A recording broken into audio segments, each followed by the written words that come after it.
And we are live. I hope everyone watching can hear me. Look like the mic is going. Check, check, check. Looks like all my signs are backwards. That's okay. It ain't perfect, but it's trivia. Welcome all. I'm here a few minutes early. Just gonna kick back, relax, see who comes in, test my sound, test all those good things. If you do pop in, so feel free to pop in, say hello.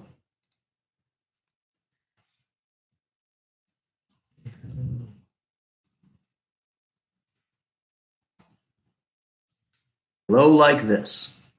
Good.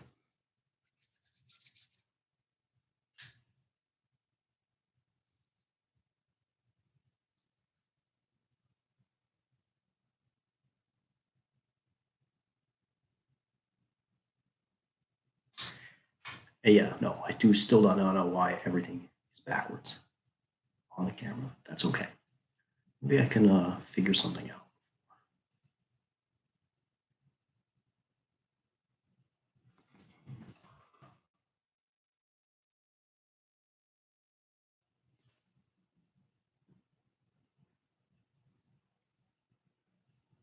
Okay. Here's something. Hey, sweetie. How are you? It's my lovely wife, Leslie. Always my biggest fan.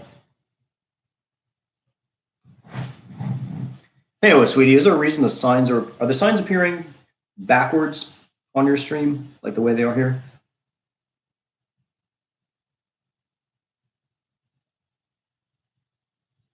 And can you hear me okay?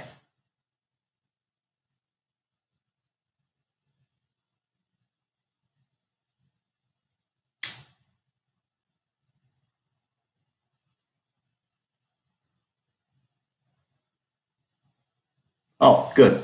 It must be a function of the filming process. Maybe I'm a being a novice YouTuber and all. No, pardon me. Forgive me.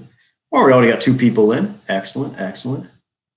I am really looking forward to tonight. I had such a good time doing the last trivia game, and tonight is no exception. I think it's the cat's meow. So, pop in your notes. Let's do a sound check. Let's see how our music is coming through. Let's get funky.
say, it is a dickens of a time when everyone's telling you not to touch your face, but you got an itchy eyeball. Yeah, that's my world right now. No. There's nothing the CDC says that my hat can't touch my face. That's right. Game, set, and match. Not still there. Ah.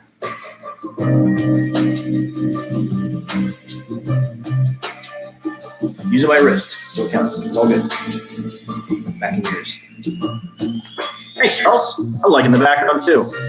This background is all about the great wide world of teaching online. No, I cannot burn this hat. It is from Jamen. It is a beautiful hat. It's like my Velveteen Rabbit. I can't. Ain't happening. Some things just aren't worth burning.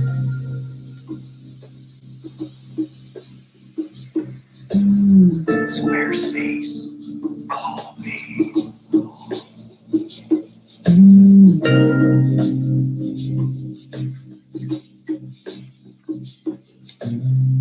What are we all drinking tonight?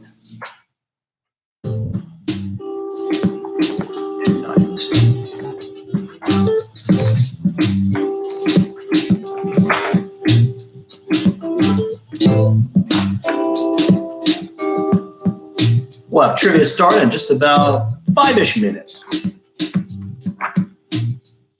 Maybe wait for some more people to come in. Maybe 10.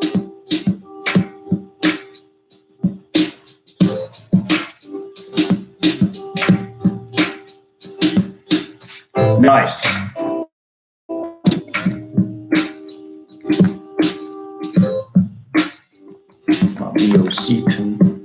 My BOC tonight, beverage of choice,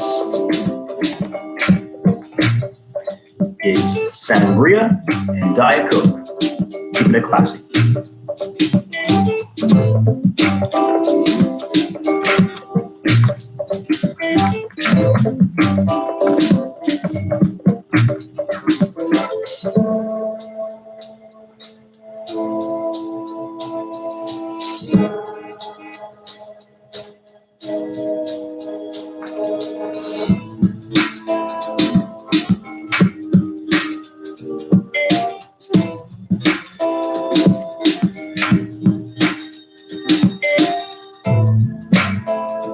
Also, I hope you all hang around for the after party after the trivia. I'm just going to stick around for a few minutes. We can chat, we can share, we can figure out. Give me feedback. Let me know. Are you liking the trivia? Is it too ridiculously hard? Are you hitting your head against the wall? Or is it easy trivia for big dumb babies? I might have gone a little easy, you guys. I want to give you guys. Don't want your brains to go soft in the quarantine.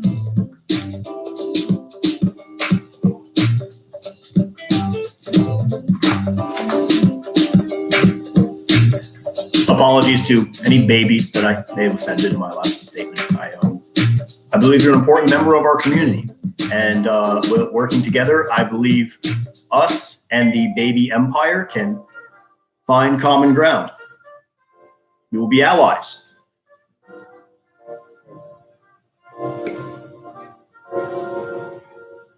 Long live the baby empire.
It's okay, kids. Dance slow. Leave room for your guardian angel.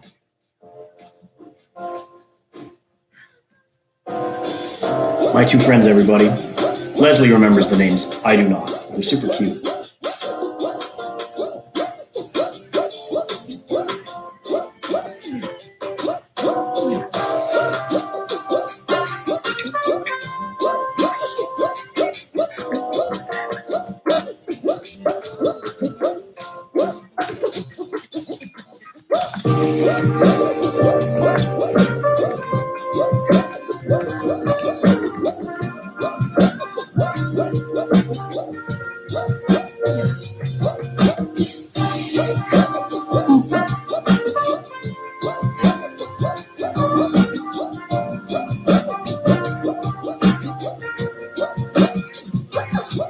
Get a few more people to roll in.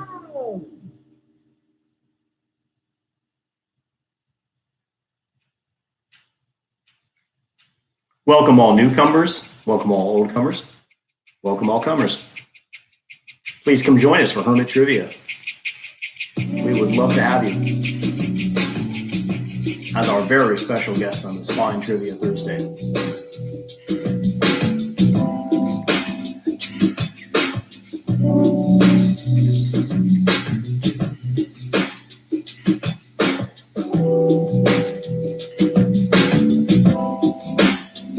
Oh yeah.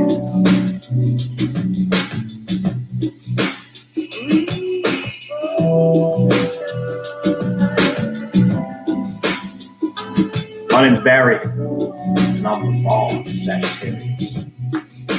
And we came here $240 worth of pudding. Oh yeah.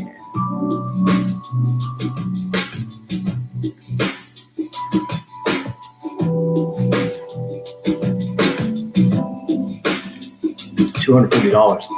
That's a lot of pudding.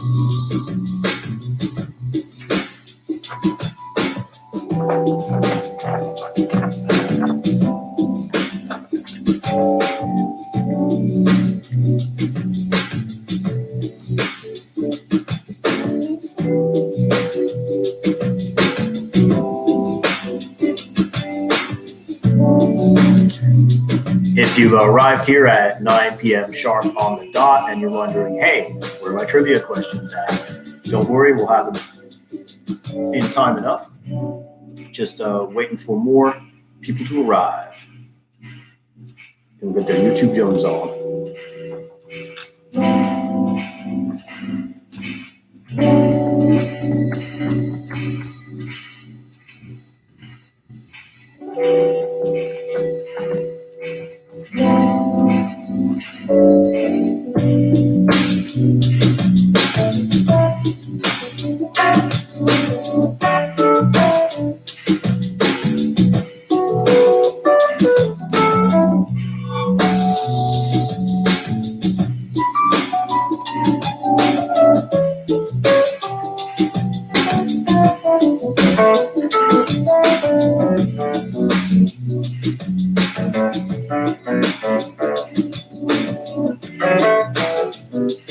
Hi, Clyde.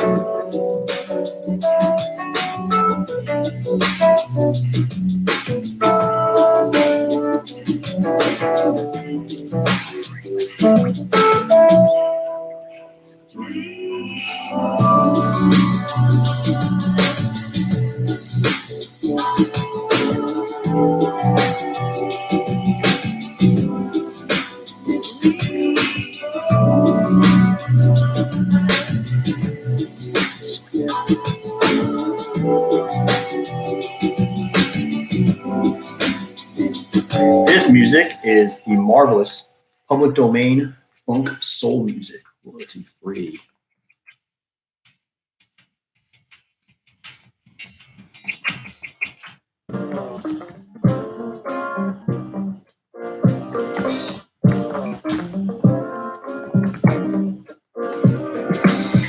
Made by such well-known artists as Q-Funk and Rames Drown and Fire, Air, and Earth. Jello pudding.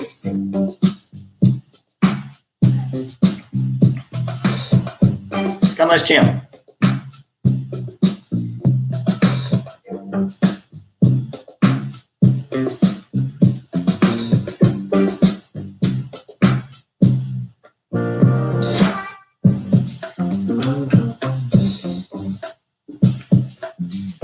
Welcome all new arrivals. We will be starting trivia in just a few minutes. Just hang tight while we get some more friends and family joining us on this lovely night of March 26th, 2020.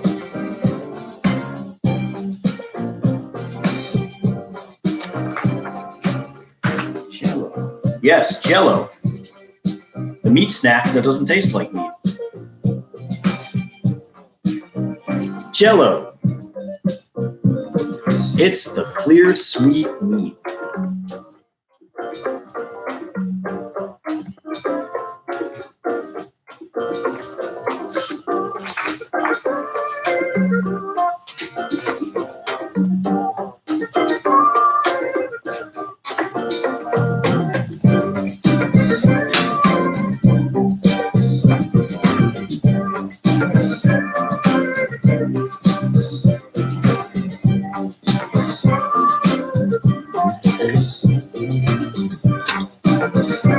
Well, all gelatin is made from boiled bones, or it's derived from. There may be an artificial type. I don't know, but I don't think there's any form of Jello that's like vegan friendly, you know?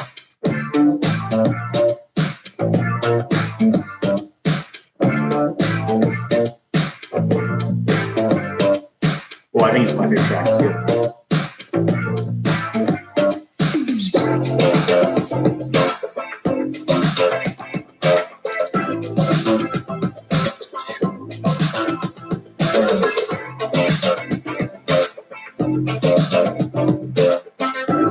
Jam, I think it's my favorite part. It's almost a little less Claypool than going. Okay, so I'm going to start trivia at 9:07, 2 minutes. I figure there's more than enough time for any late comers.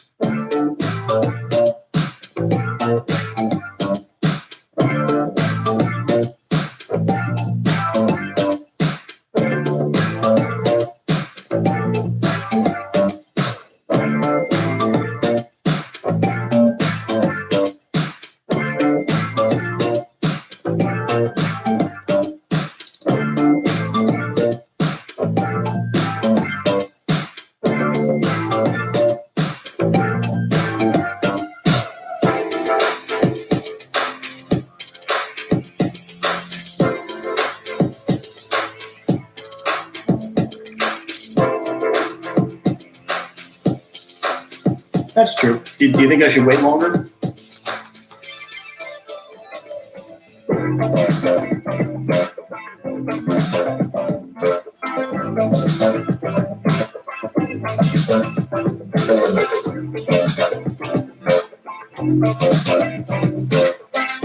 Hi, Adam and Nicole.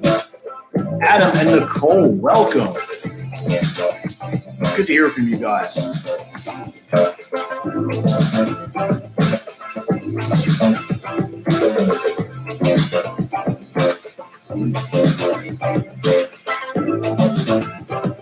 Okay, in that case, I will get started in just a minute. Everyone can sit down and settle in.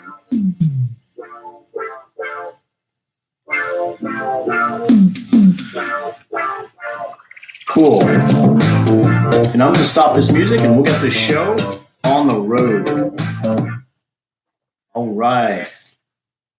Hello. Okay, let me set my soundtrack. We gotta get a new public domain soundtrack for our little trivia show.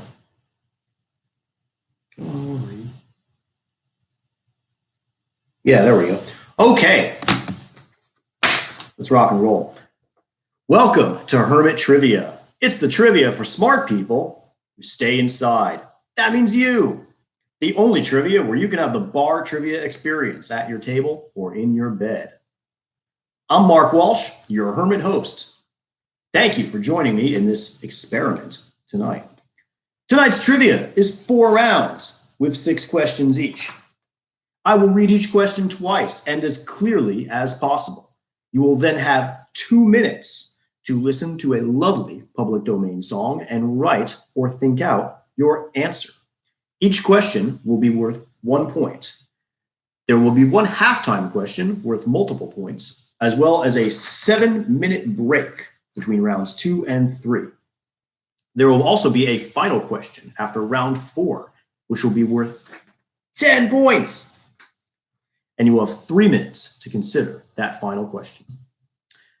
That being said, we're playing fun and fancy free, real fast and loose. I'm not at home watching you. I'm not going to bust down your door if you decide to play trivia however you want. I will have a very few special rules, so run wild. This trivia game can be played at home on your own terms. You can change the point values, choose not to use the points. You can break your party into different teams.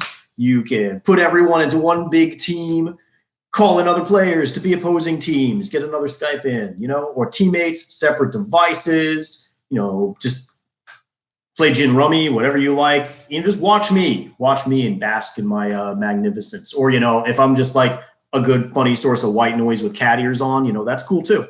Whatever floats your boat. Cool. All right. Please feel free to share in the chat your chosen food and drink. What are you eating? What are you drinking? My current drink is a little bit of sangria with Diet Coke. They call it Cali Mojo. Very good. You can also share your point totals, how many teams you formed, descriptions of your socks, and more. Okay, one big important thing, very important, do not type out the answers on the chat stream. I don't want you spoiling for anybody. Do not type out at the chat stream. And hello, Lisa. Hello, Meyer. Great to hear from you. Awesome. Our lovely friend Nicole is having Angry Orchard Unfiltered and homemade beef tacos. Oh, that sounds marvelous. That sounds like that sounds wonderful. Well, Nicole, we don't want people to type out the answers on the stream because we don't want to spoil things for all the people at home. We want to give we will reveal the answers after the questions, but we want to give people the chance to answer on their own terms, to just go back and forth, that sort of thing. I don't know. I think that question was directed to me, but anyway, yeah, we just want to keep it friendly and simple. In case someone is competing with someone, you don't want to give away the answer. That's why.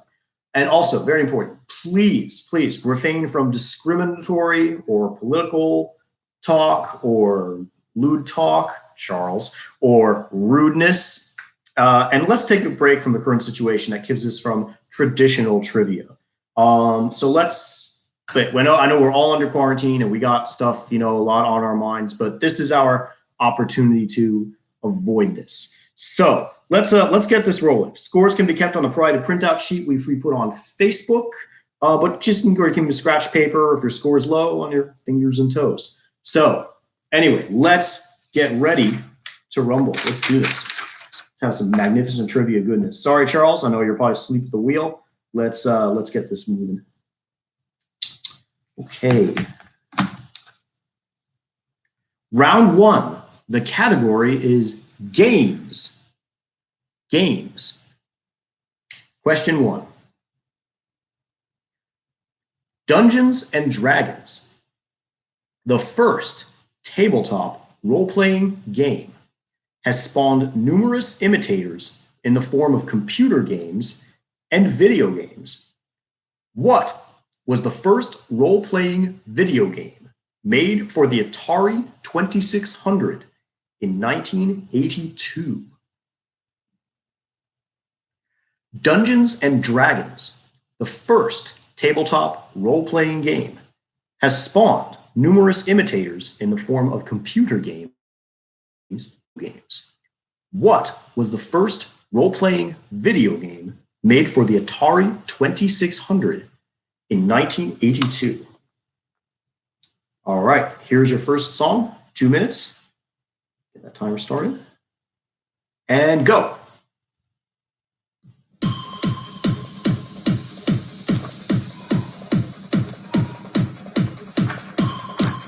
Rave party in the house.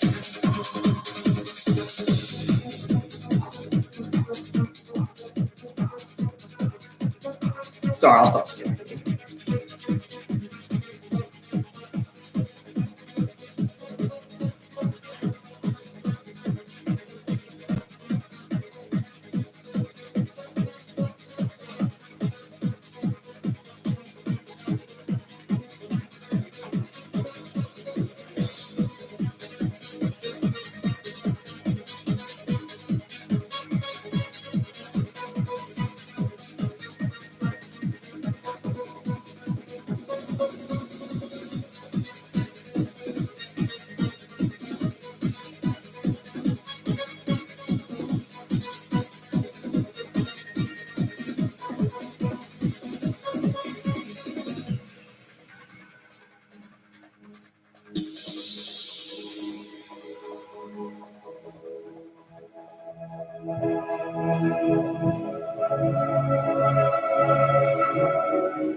30 seconds.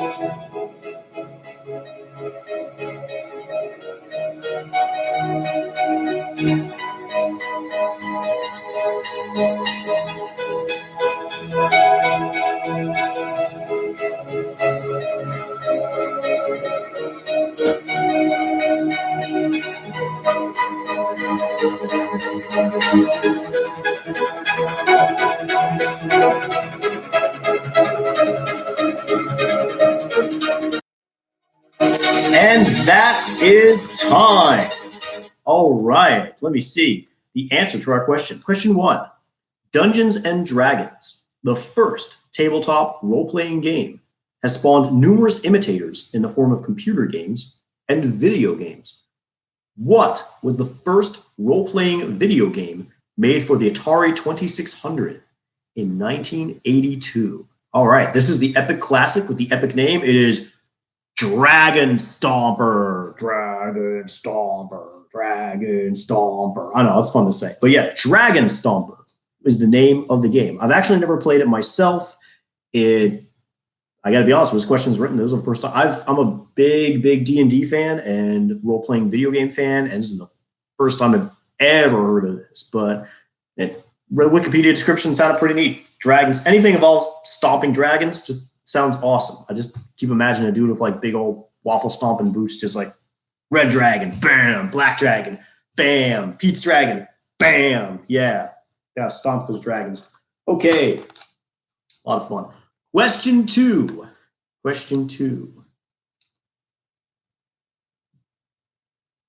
Oh, Nicole says, I'm too young for Atari. I beg to differ. I most definitely grew up with an Atari 7800 in the early 80s. It was the last vestige. I was sort of like in the last gasp of Atari before, the great Nintendo wave came in. I spent a lot of time with Space Invaders. Good times, very good times. All those little pickles, I miss them. Okay, question 2. What favorite lunchtime food, according to legend, was created by John Montague, an earl for whose title the food was named, when he needed something quick, easy, and filling to eat while playing cards?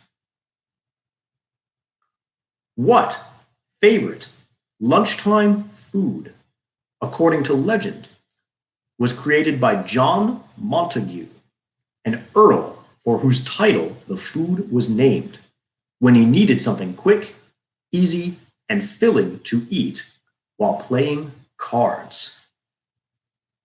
All right, 2 minutes. Here we go.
Same. I'm enjoying this music too. Very early 2000s techno. This is like one of those techno songs where you're gonna have the drum machine and the music from a sci-fi movie goes like, the system is down. The system is down. 30 seconds.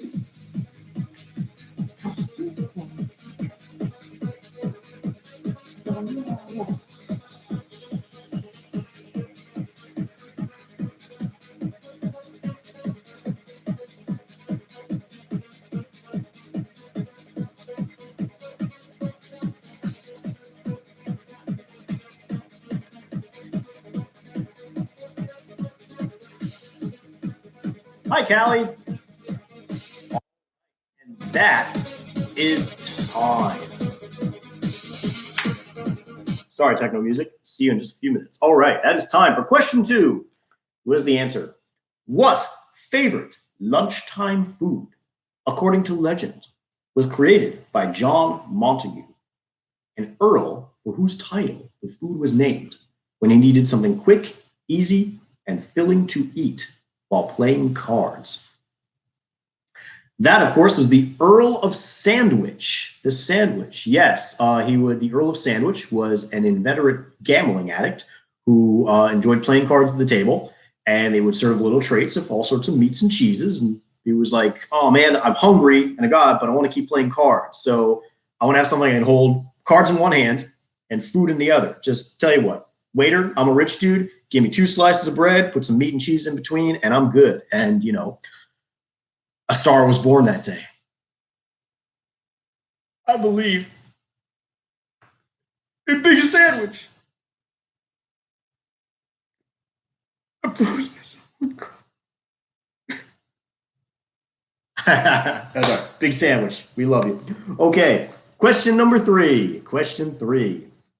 I hope you believe in Big Sandwich. I do. Question 3. In the game of chess, what piece, not introduced to the game until at least the 15th century, combines the moves of the rook and the bishop? In the game of chess, what piece, not introduced to the game until at least the 15th century, combines the moves of the rook and the bishop? 2 minutes is your time now.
Thirty seconds.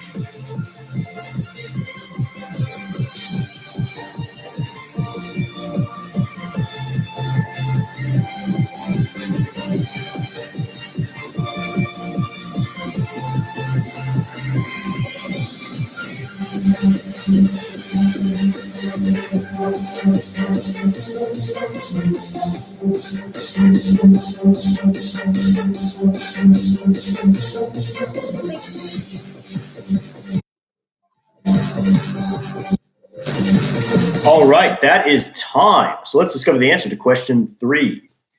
In the game of chess, what piece, not introduced to the game until at least the 15th century, combines the moves of the rook and the bishop? That piece is the very regal piece of the queen. The queen, yes, all hail the queen, that most powerful piece on the board. In fact, yes, the introduction of the queen to European chess was so controversial for a time, in fact, that any version of chess which used the queen was known as the Mad Queen version, Mad Queen, before it ended up becoming the standard. I guess a lot of, men probably rebelled and didn't want to get rid of the queen. And then when they questioned about, they're like, "It's about ethics in chess journalism. Put on my fedora." Thankfully, they did not prevail because long live the queen. Okay, question four. First released in 1995, what resource building game designed by Klaus Teuber requires players to build colonies on an island made of hexagonal tiles? First released in 1995, what resource building game designed by Klaus Teuber requires players to build colonies on an island made of hexagonal tiles? 2 minutes.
Thirty seconds.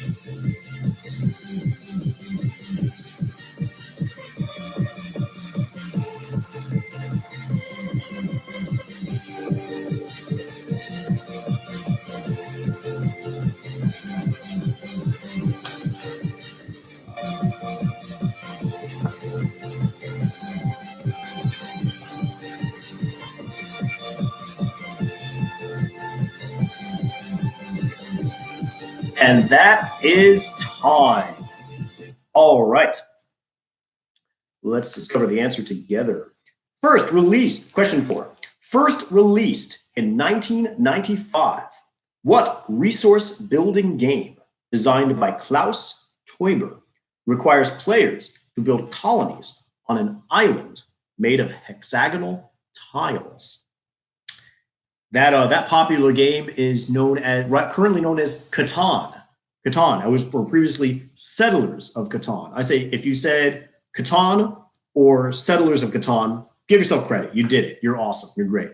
It's currently now called Catan. License variant is like, yeah, they know the brand. They hear Catan. They know what they're talking about. They know about a bunch of people trading wood for sheep on not Iceland. So let's just call it Catan. So yeah, but if you got Catan or Settlers of Catan, give yourself some points. You rock.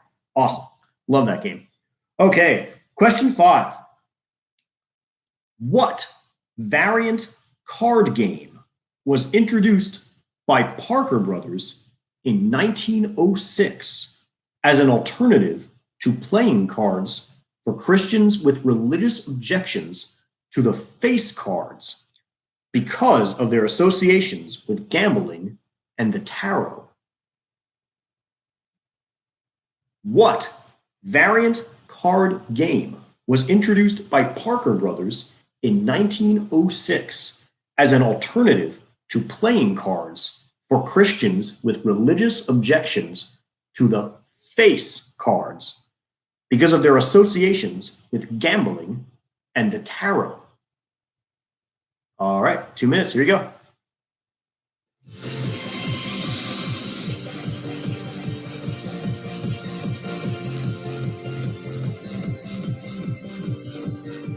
You having a seizure yet?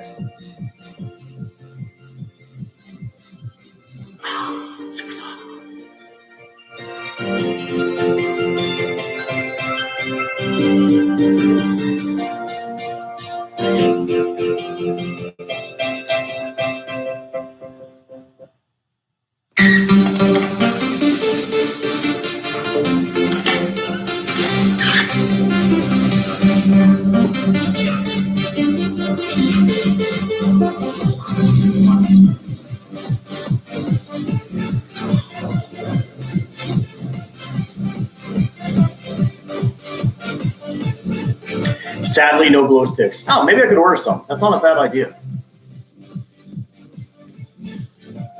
My hands are lights in my mind. That's all that matters. My hands are beautiful, sparkling angels floating away from this earth, from this fallen world.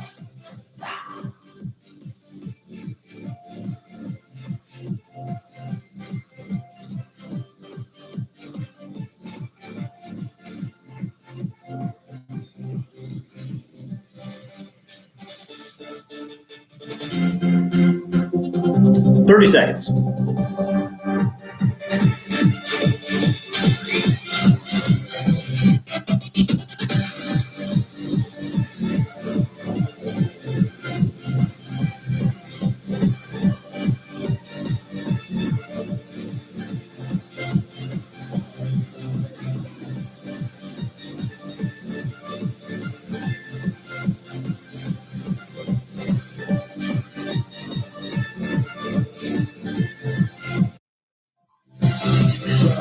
All right, that is time. And yes, Clyde, always wash my hands 20 seconds or more. What I do, actually, easy way to remember. A, B, C, D, E, F, G, H, I, the alphabet song. That's the one I always use when I wash my hands. Gives me a good solid 20 seconds. Okay. Oh, apparently the intro to Star Trek Next Generation is also 20 seconds. Okay, I think this has officially replaced it. That fantastic suggestion, Nicole. That is amazing. I love it.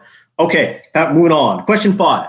What variant card game was introduced by Parker Brothers in 1906 as an alternative to playing cards for Christians with religious objections to the face cards? Those are, of course, the face cards are the king, queen, jack, because of their associations with gambling and the tarot.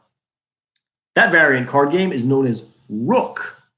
Rook, a big favorite of I know Leslie and her family. This game, Rook, is that famous card game. I don't know. I love the face cards. I love them all. The One-Eye Jacks, the Suicide Kings, the Queen of Hearts. Gotta love them. Okay, our final question in the games category. The final. This is a fun one. Name the 4 colors of the eponymous hippos in the current version of Hungry Hungry Hippos, released in 2012. Name the 4 colors of the eponymous hippos in the current version of Hungry Hungry Hippos, released in 2012. 2 minutes. Here we go.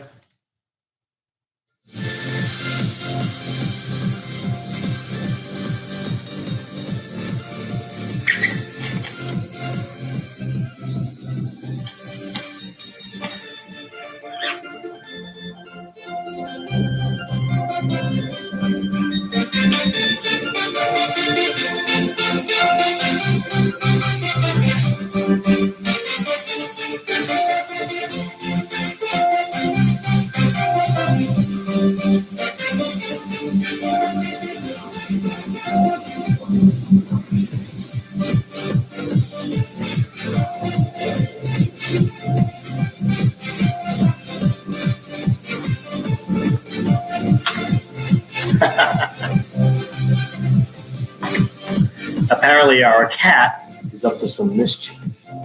Well, I am the big hat cat here, so Xiao Mei, you behave. Be a good cat. Love you, sweet.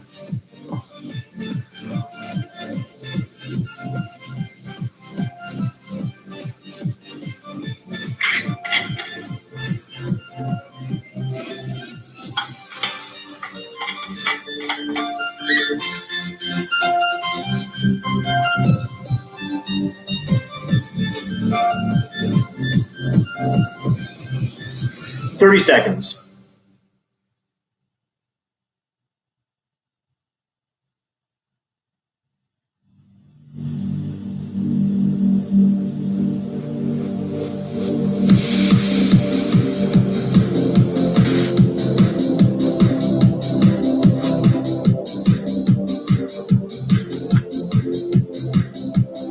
And 5, 4, 3, 2, 1, 0. Okay, and is time.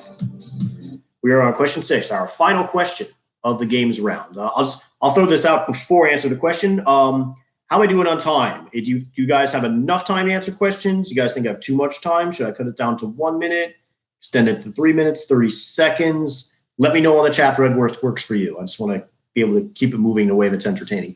All right. Question number 6. Name the 4 colors of the eponymous hippos in the current version of Hungry Hungry Hippos, released in 2012. Those colors are pink, orange, green, and yellow. Pink, orange, green, and yellow. Those Hungry Hungry Hippos. All right, and it looks like I'm getting a majority vote. We have declared that 1 minute is enough. So we are slashing it in half and just doing 1 minute for our questions. We're in the challenge round. We're not going to softball you anymore. 1 minute for our questions. I will set my timer right now. Thank you for letting me know, guys. Okie dokie.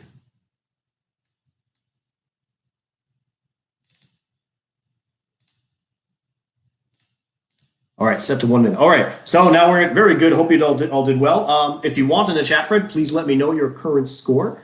Let me if you want to post your scores for round 1. You should let me know. You get 1 point for each question.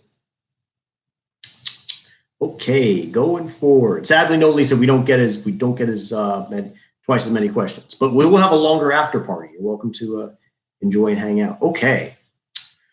Round number 2, the category is monkeys. Monkeys, my personal favorite. All right, let's learn all about monkeys. Question 1. Name the popular Chinese fantasy novel where Sun Wukong, the Monkey King and great sage equal to heaven, steals the peaches of immortality. Question 1. Name the popular Chinese fantasy novel where Sun Wukong, the Monkey King and great sage equal to heaven, steals the peaches of immortality. 1 minute. Good luck.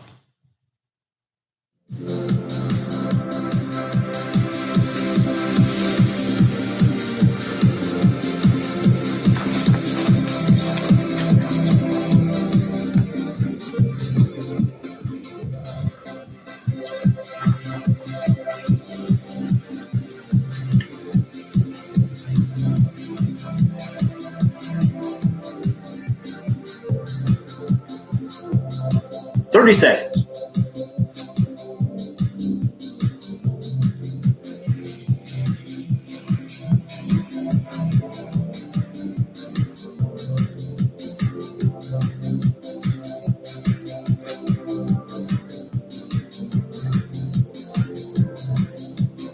Ten seconds. 9, 8, 7, 6, 5, 4, 3, 2, 1, and that is countdown.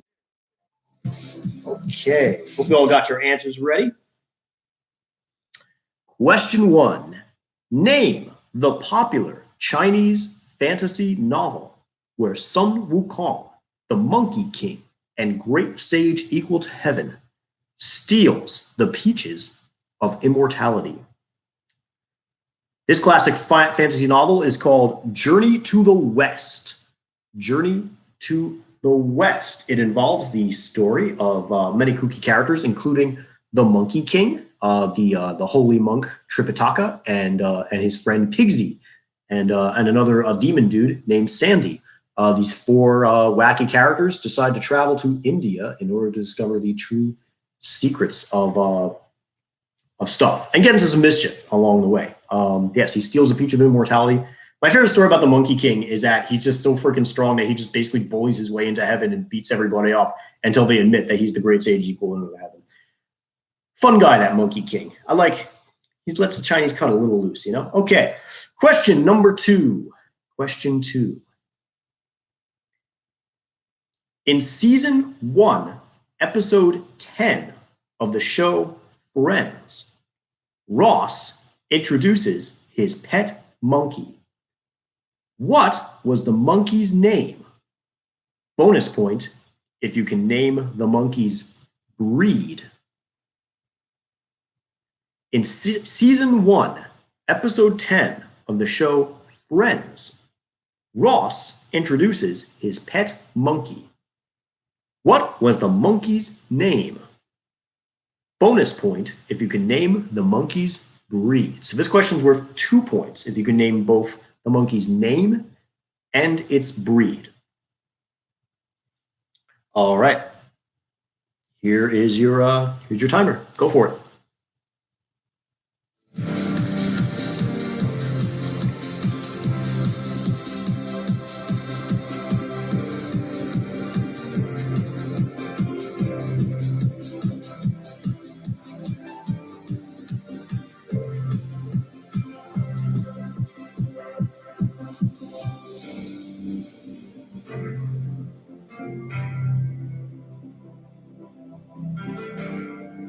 Thirty seconds.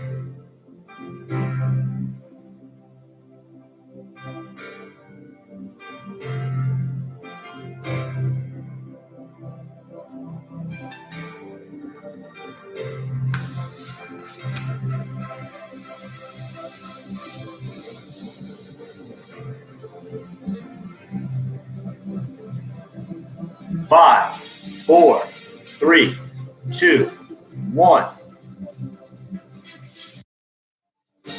All right, that is time. Oh, thanks, Adam. I miss D&D too. Well, more for the experience than the game itself. But I can recommend, if you do miss D&D, check out. There's a great site called Roll20, which basically lets you do D&D through streaming through video cast. I'm sort of working it on myself. Very recommended. Anyway, moving forward. Question 2. In season 1, episode 10 of the show Friends, Ross introduces his pet monkey. What was the monkey's name? Bonus point if you can name the monkey's breed. Okay, the monkey's name was Marcel. Marcel. The monkey's name was Marcel. Everybody had something to hide except for Ross and his monkey, Marcel. And Marcel was a very smart monkey because his breed, he was a white-headed capuchin monkey. A white-headed capuchin monkey. I think there's if you take capuchin monkey, I give you credit for it. You can take points and everything. Capuchin monkeys were named for the Capuchin monks of Europe. From when the first explorers of the Amazon found these monkeys, they saw their little white heads, and it reminded them of the hoods on the monks' heads. So that's where the Capuchin monkeys go. They are the smartest monkeys in the monkey kingdom. Incredibly smart, cute little dudes. Okay, question number 3. Question 3. What groundbreaking 1960s CBS show, due to the popularity of the Monkees, fittingly cast actor Walter Koenig to play in a prominent role because he looked a lot like Davy Jones? What groundbreaking 1960s CBS show, due to the popularity of the Monkees, fittingly cast actor Walter Koenig to play in a prominent role because he looked a little like Davy Jones? There's your time. 1 minute.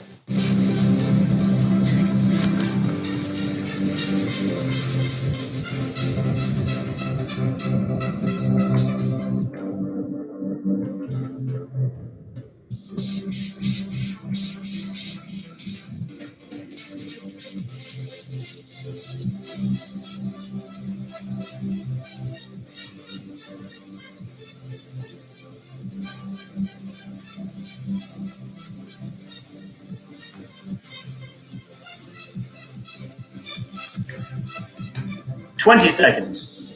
A little slow with the punch here.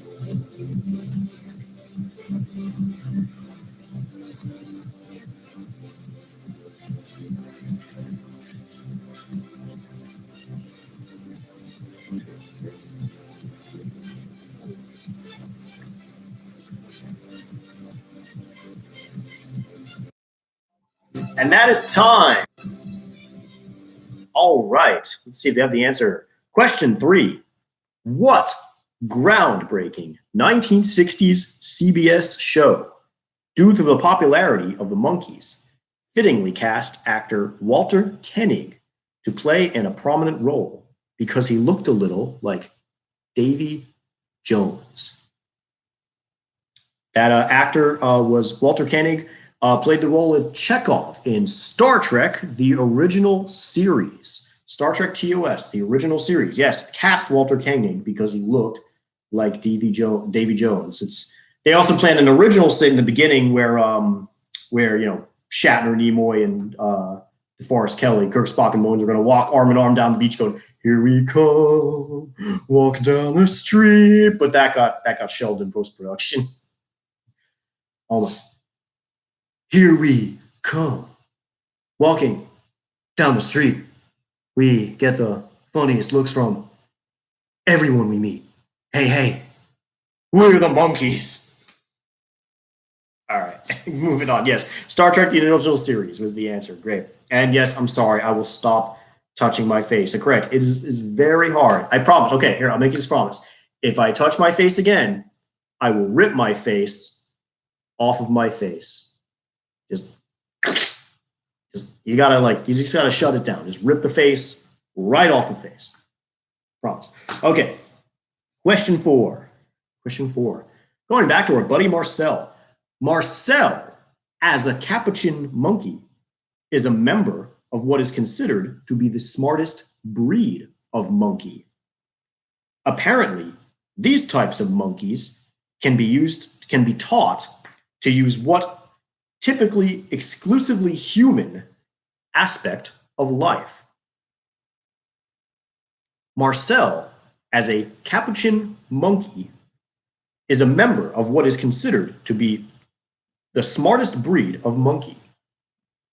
Apparently, these types of monkeys can be taught to use what is typically an exclusively human aspect of life. So what can capuchin monkeys be taught to use that we normally only associate with us, with humans? Okay, 1 minute. Go for it.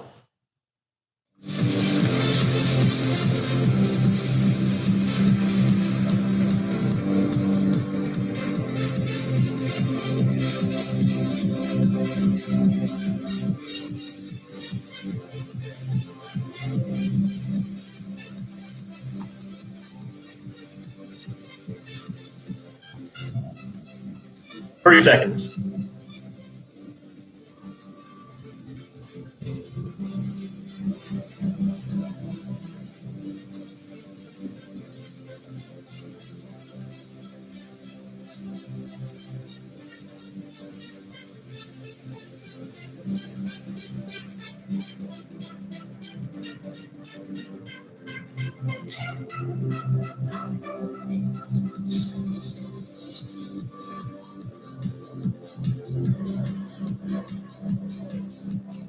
And that is time.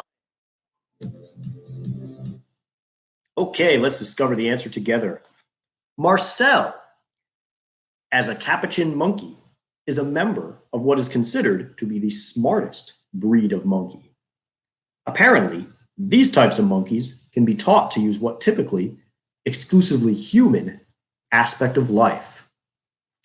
That aspect is money, cash, moolah, bling bling, bread, Benjamins. Make it rain, monkey boy. Yes, capuchin monkeys can be taught to use money. I'm sure it'll bring all the great things to capuchin monkeys as it's great to our wonderful economic system. Yes. Joey, what did you do to Marcel? I took him to the strip club. He made it rain all day. It was amazing. That really talented Marcel. Sadly, no. We have not found the technology to teach monkeys how to brew beer. And yes, I would consider money to be a tool. It is essentially a tool to abstract the exchange of goods and services. That's my call anyway. But anyway, yes, the answer is money. Monkey, monkey, monkey, monkey, monkey. All right. Question number 5. Question 5. What adorable monkey was used by scientists to determine an important factor in human blood types known as the Rh factor? What adorable monkey was used by scientists to determine an important factor in human blood types known as the Rh factor? Here's your minute. Good luck.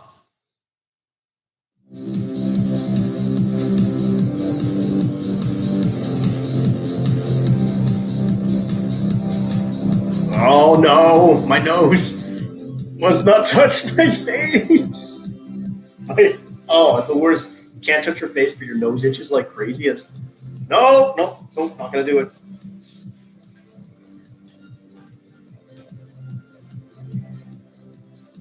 30 seconds. I'm cheating.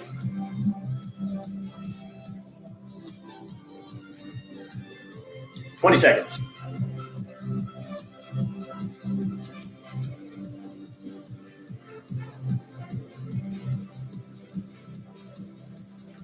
10, 9, 8, 7, 6, 5, 4, 3, 2, 1. And that is time. All right. Good work, everybody. Let's find out the answer. Question 5. What adorable monkey was used by scientists to determine an important factor in human blood types known as the Rh factor? That monkey is known as the rhesus monkey, also an adorable monkey. Yes, the Rh factor. Rh comes from rhesus, Rhesus. It was the study of these monkeys' blood types that led to us discovering that important blood factor. Very important for determining the proper blood transfusions. You know, you don't want to mix up your monkeys when it comes to exchanging blood. That's a bad scene. Anyway, thank you, rhesus monkey, for letting us learn how to laugh about love. Again. Well, the final question of the monkeys category. Oh, I'm so sad. Question number 6. I'm going to miss you, monkeys. Question 6. Cared for by the man in the yellow hat. What monkey's wild antics were featured in a best-selling series of children's books? Cared for by the man in the yellow hat. What monkey's wild antics were featured in a best-selling series of children's books? 1 minute, here you go.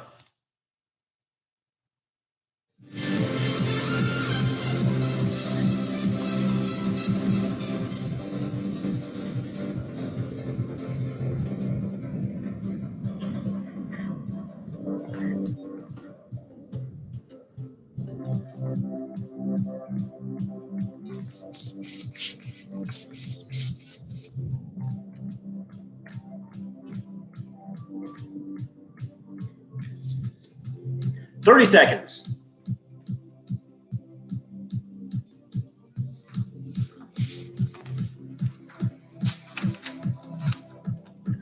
20 seconds.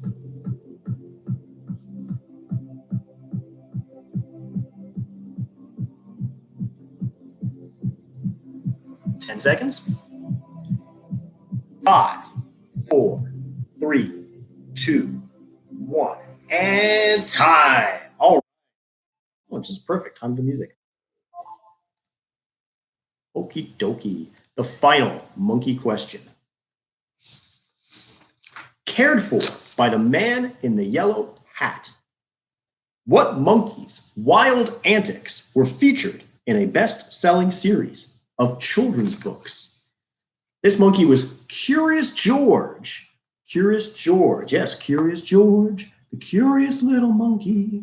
What a lovely event. Also, coincidentally, it was the biographical series about our 43rd president. Okay, sorry, I'm just messing around. Yeah, it's Curious George. By the way, special credit to Clyde Jones, who already mentioned. He mentioned Curious George earlier. He was like, oh, he knew it. He sees my question 6. He's got the smarts. Okay, now we're on my favorite part, the halftime question. All right, halftime question with performances by Justin Timberlake, Britney Spears, Bruno Mars, and the Saturday Night Live band. No, sorry, we didn't have the budget. Sorry. Remember, if you do want to give me that budget, your ad here. If you want to like me to advertise as part of our scheduled show, if you want to just get everyone like just jonesing for trivia by taking up streaming space time to pitch whatever product you like, as long as it's commercially and ethically sensible. I don't know. I just want to be able to sleep at night knowing I can promote it. Please let me know. I will post you up if you're any of the usual venues that gives money to us YouTubers to show your product. Please let me know. Squarespace, call me. Okay. Anyway, moving on. Halftime question. For today's halftime question, there are 9 correct answers. Each answer is worth 1 point.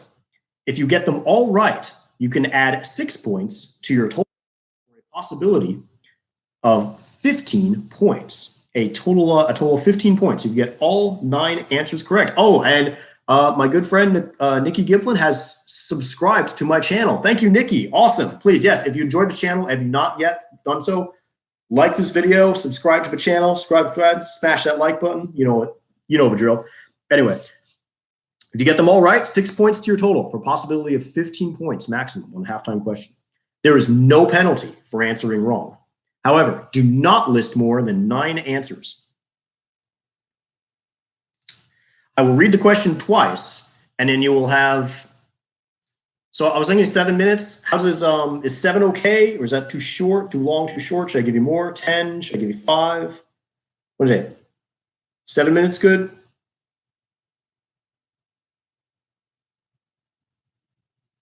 I'm giving 7 minutes, but if you'd like me to change it, let me know. 7 minutes to work on the answer and take a break. I will then read the answers and give you 1 minute to tally your total. I will again read the answers just to give you a chance to double check your responses. Okay, Nicole says 5. Clyde says 7. Okay, I'll give it 30 more seconds to get some responses. Let me know. 5 minutes, 7 minutes, 10 minutes. Let me know. This is very much an experiment in the world of trivia. We're trying to judge what are the best times that people like. So I just wanted to get a gauge. So far, we're tied at 5 and 7. You can be the tiebreaker. Nope, not true, Leslie. I have seen YouTube channels advertise Squarespace. Use some share of that. Okay, let's try 5 this time. Let's get a good 5 minutes. Okay, so 5 is the number of minutes. 3 is too short. 1 is right out. All right. Question. Halftime question. Remember Tiny Toon Adventures? I do. Awesome show. Can you name as many of the Tiny Toon characters that are mentioned in the theme song as you can? We want the Tiny Toon characters mentioned in the theme song. Remember Tiny Toon Adventures? Name as many of the Tiny Toon characters that are mentioned in the theme song as you can. All right. We'll set the timer for 5 minutes.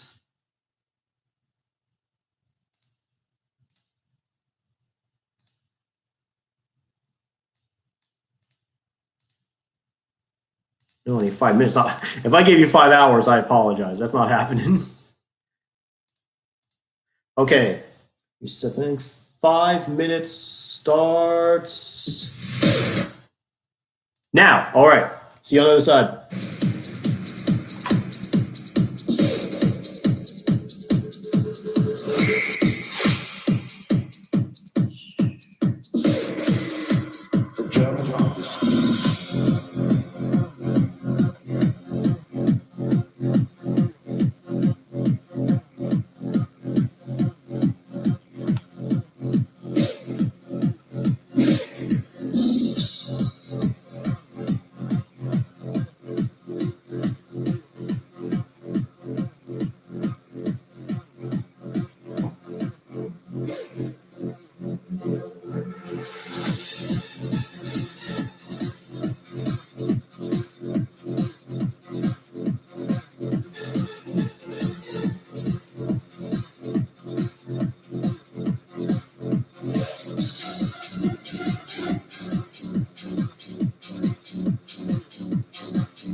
Stop.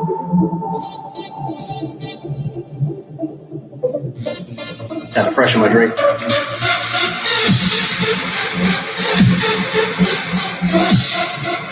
Got 2 minutes and 30 seconds. Taking a bathroom break. The German campus.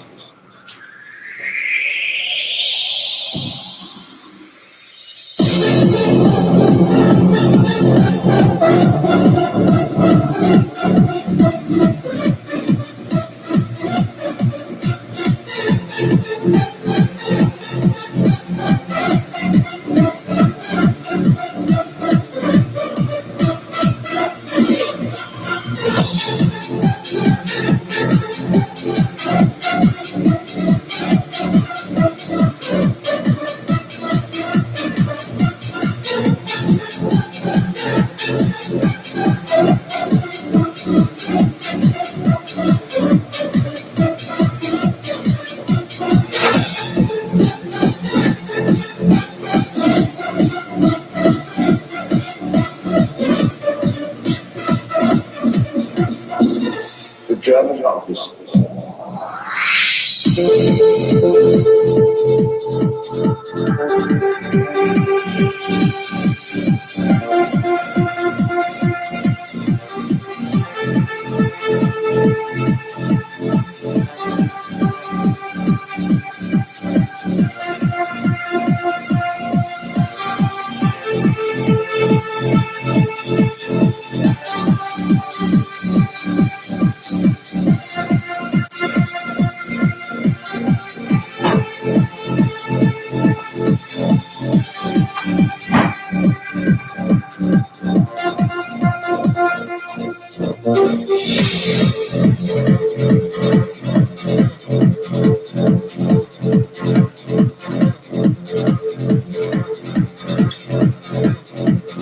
30 seconds.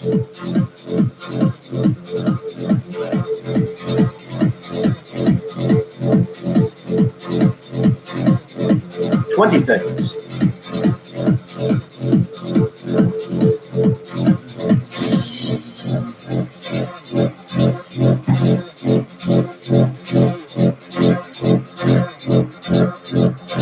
5, 4, 3, 2, 1.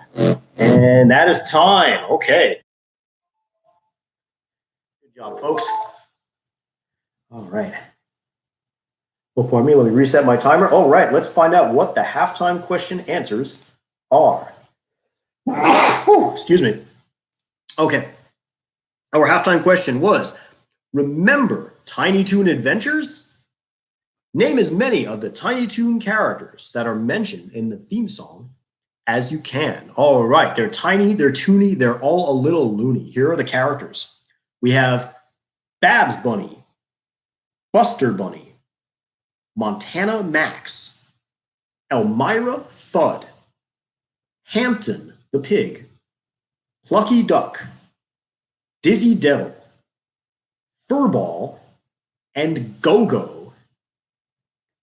Those are our 9 characters. We have, once again, Babs Bunny, Buster Bunny, Montana Max, Elmira Fudd, Hampton Pig, Plucky Duck, Dizzy Devil, Furball, and Go-Go. Go-Go Dodo, of course. Yes, those are our characters, all mentioned in the theme song. If you are, mad kudos. That was a tough one. If you got 9 all answers correct, you add 6 points to your total. You can get maximum possible of 15 points for that. If you'd like to give us your current point totals on the live chat board, please feel free to post those. I hope you're all still enjoying this. I hope you're all having as much fun as I am. This is fantastic. Okay, there we go. That was our Tiny Toons halftime question. Oh, Lisa, you got them all? Sick. Well done. Mad credit to Lisa. And Mike, I hope you're there too. It's a great job, everybody. Okay, this is a fun one. Round number 3. We're in round 3. The category is astronomy. Astronomy. Question 1 for astronomy. Chicxulub crater. It's a hard one. So it's spelled Chicxulub.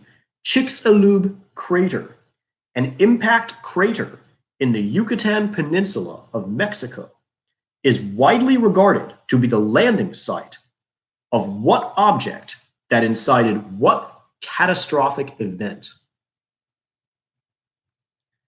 Chicxulub crater, an impact crater in the Yucatan Peninsula of Mexico, is widely regarded to be the landing site of what object that incited what catastrophic event? All right, I got to reset the timer to 1 minute.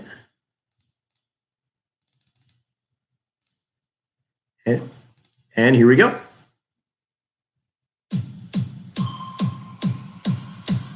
There isn't any real need to change things just for the sake of changing. Every time we wrote a song, that was unbelievable. Break this down. Break this down.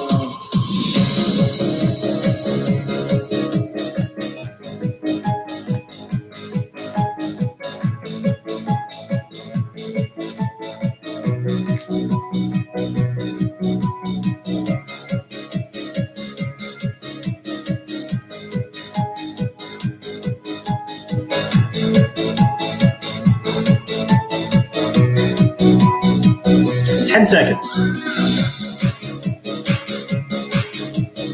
5, 4, 3, 2, 1. And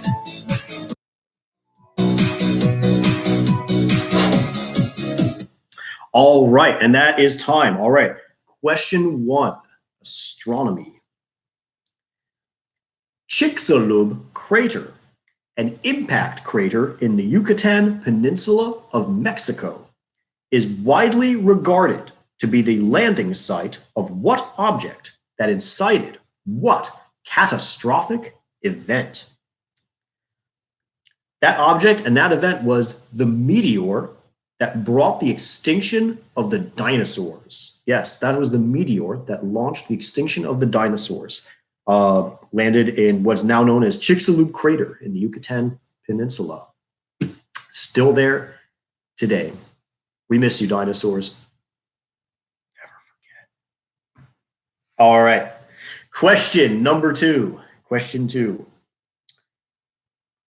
What forbidding name is given to the theoretical form of power that affects the universe on its largest scales? I'm talking galaxies orbiting galaxies here, like real crazy stuff. What forbidding name is given to the theoretical form of power that affects the universe on its largest scales? 1 minute. Here you go.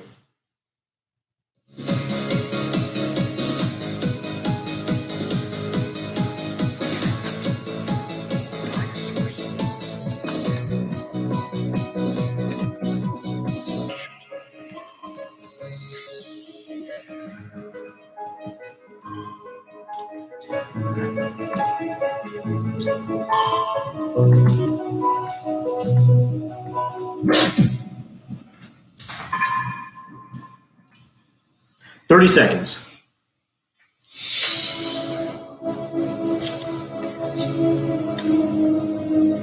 20 seconds.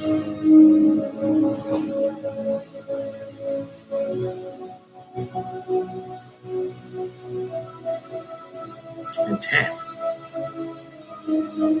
And 5, 4, 3, 2, 1. And that is time. Question number 2 for astronomy. Question 2. What forbidding name is given to the theoretical form of power that affects the universe on its largest scales? That forbidding name is dark energy. Dark energy is the name of that. Yes, dark energy, which, I don't know, sounds like the kind of magic a goth wizard would use, but I guess it's just a placeholder name for this mysterious energy that we don't know anything about. So yeah, that's pretty cool. Yes, dark energy is the answer. Okay. Question number 3. Question 3. Harvard astrologist Donald H. Menzel grouped all of the 88 constellations in the northern hemisphere into groups called families. For example, the zodiac family contains the 12 constellations of the western zodiac. So like Leo, Taurus, Gemini, you know. What constellation family includes Lepus the hare, Monoceros the unicorn, and the 2 dogs, Canis Major and Canis Minor? Harvard astrologist Donald H. Menzel grouped all of the 88 constellations in the northern hemisphere into groups called families. For example, the zodiac family contains the 12 constellations of the western zodiac. What constellation family includes Lepus the hare, Monoceros the unicorn, and the 2 dogs, Canis Major and Canis Minor? What is the name of the constellation family that includes those constellations? 1 minute. Here you go.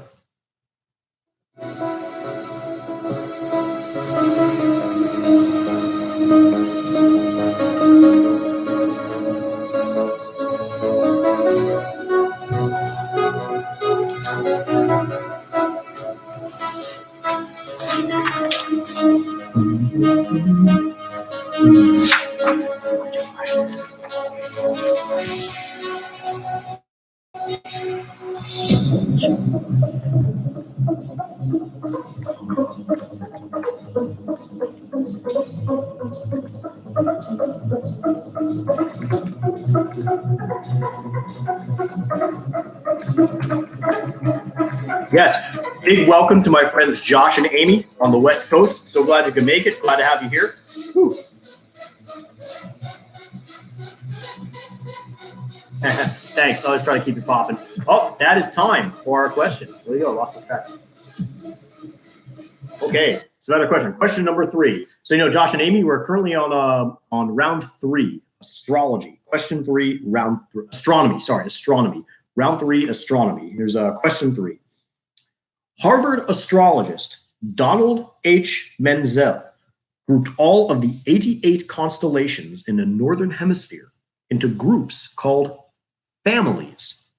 For example, the zodiac family contains the 12 constellations of the western zodiac. What constellation family includes Lepus the hare, Monoceros the unicorn, and the 2 dogs, Canis Major and Canis Minor?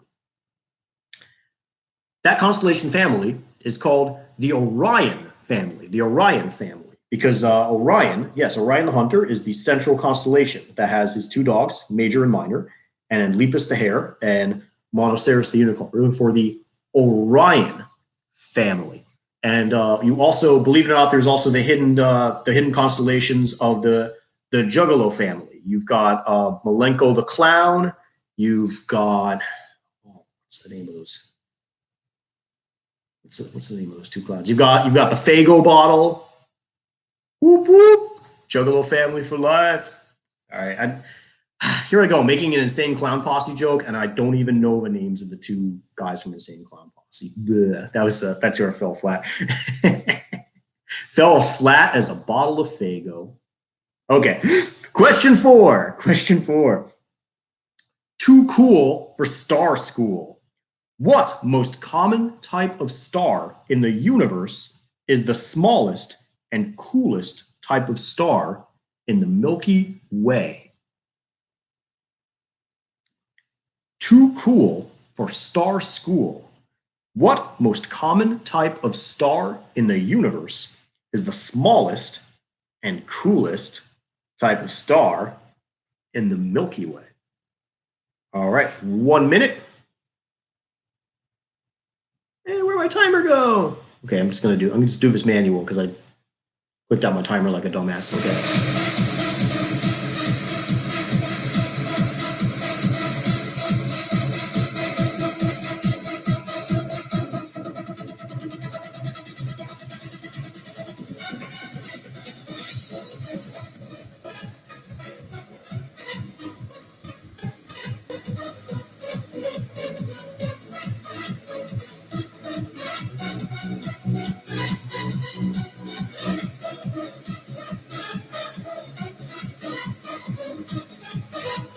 30 seconds.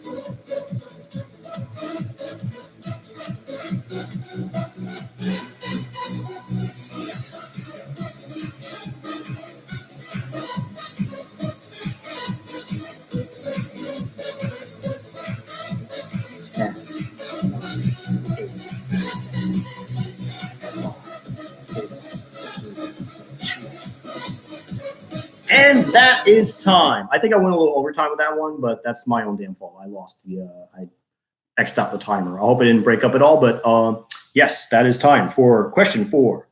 Too cool for Star School. What most common type of star in the universe is the smallest and coolest type of star in the Milky Way? That star, for all you smeg heads out there, is the red dwarf star. Yes, the red dwarf star is the smallest and coolest star. It's cold outside, there's no kind of atmosphere, I'm all alone, more or less. Let me fly far away from here. Fun, fun, fun in the sun, sun, sun. Yes, also the name of one of my favorite British sci-fi comedies, Red Dwarf. Check it out if you can. But yes, the answer is the Red Dwarf star. Red Dwarf the comedy, amazing. Such a good show. All right. Question number 5, astronomy. Question 5.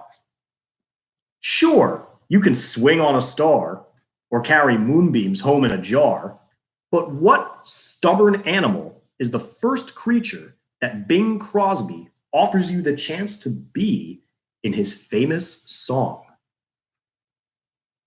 Sure, you can swing on a star or carry moonbeams home in a jar, but what stubborn animal is the first creature that Bing Crosby offers you the chance to be in his famous song?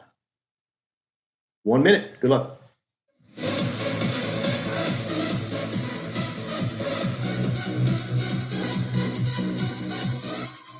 There isn't any real need to change things just for the sake of changing.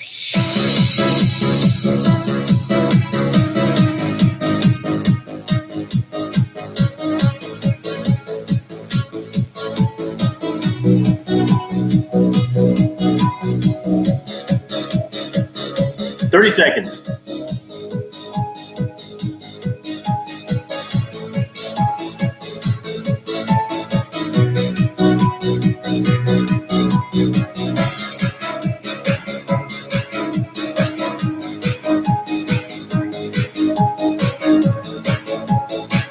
Ten seconds.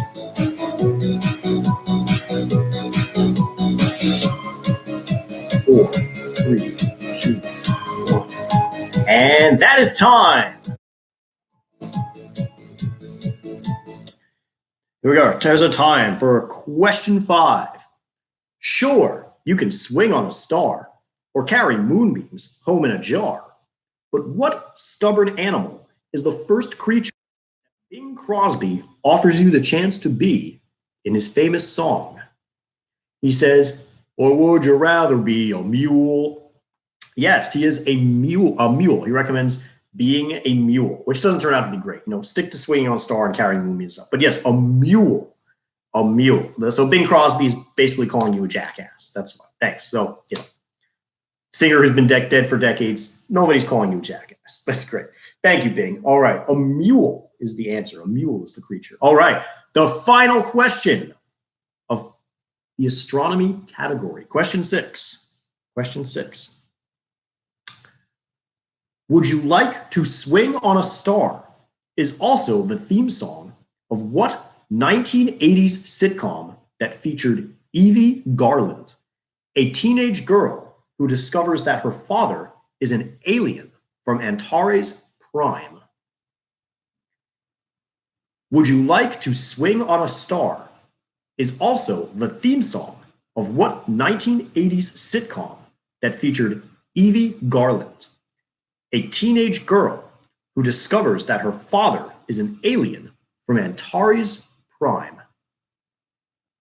Here's your minute. Go for it.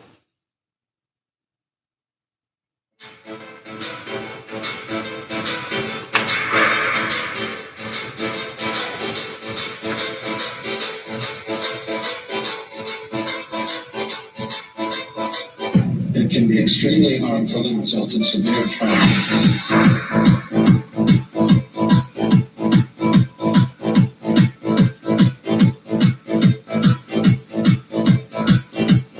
30 seconds.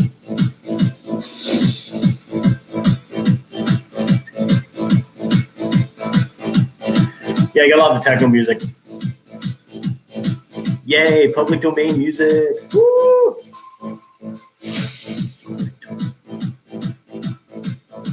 Ten seconds.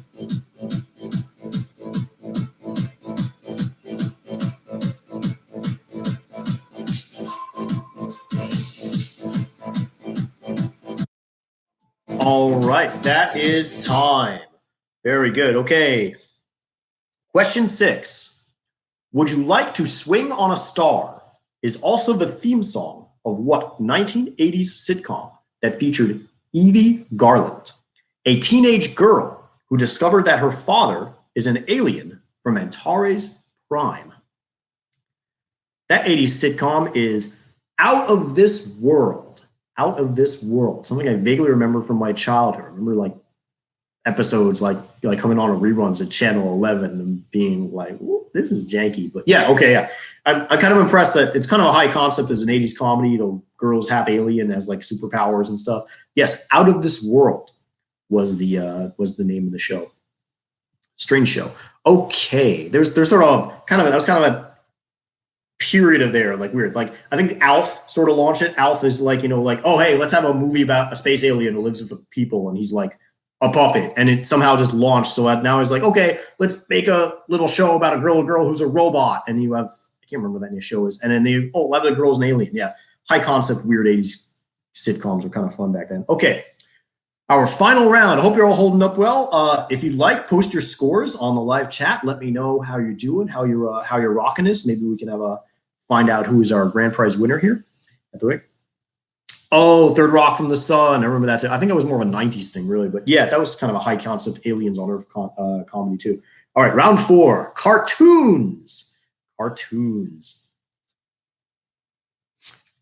Question 1 for cartoons.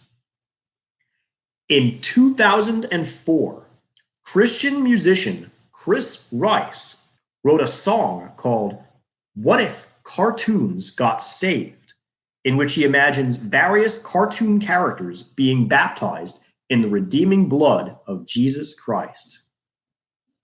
I can't make this stuff up, folks. What sophomoric cartoon pair does he specifically exclude from salvation? In 2004, Christian musician Chris Rice wrote a song called What If Cartoons Got Saved, in which he imagines various cartoon characters being baptized in the redeeming blood of Jesus Christ. What sophomoric cartoon pair does he specifically exclude from salvation? And here's your timer. 1 minute.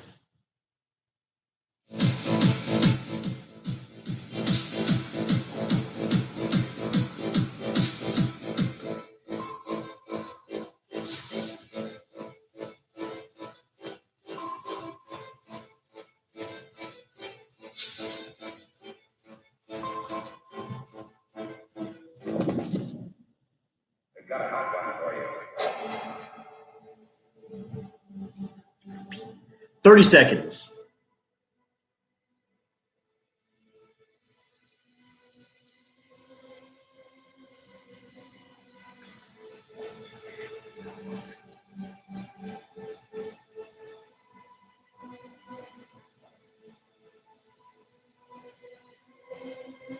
10 seconds.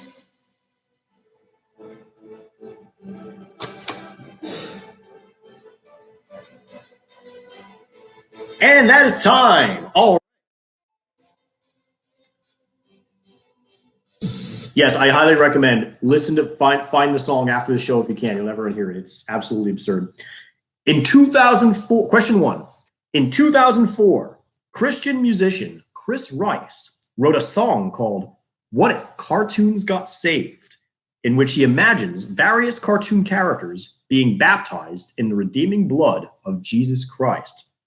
What sophomoric cartoon pair does he specifically exclude from salvation? In the song, he refers to him as Beavis and that other guy. But the answer, of course, is Beavis and Butthead. Beavis and Butthead are specifically excluded in that song. He says, what if Beavis and Butthead got saved? And says, nah.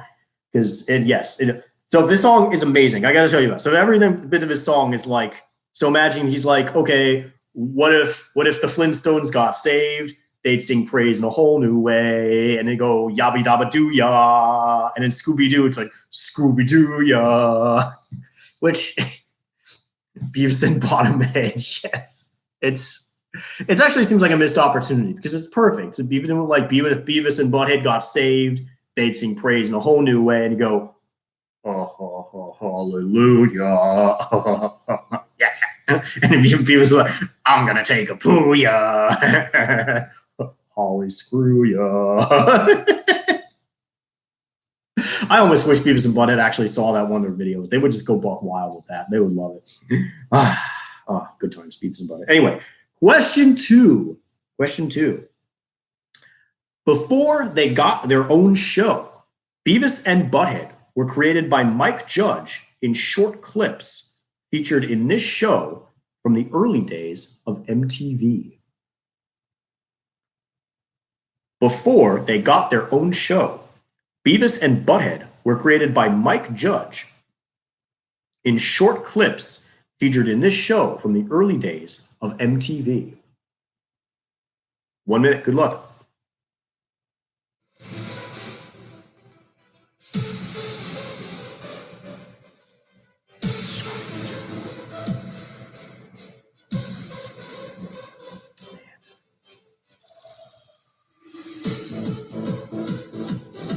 There's something very elemental about the red Solo cup, something that just speaks to the heart.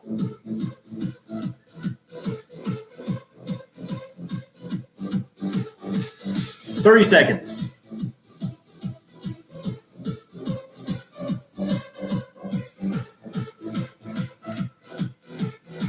Hey, Jen! Good to see you.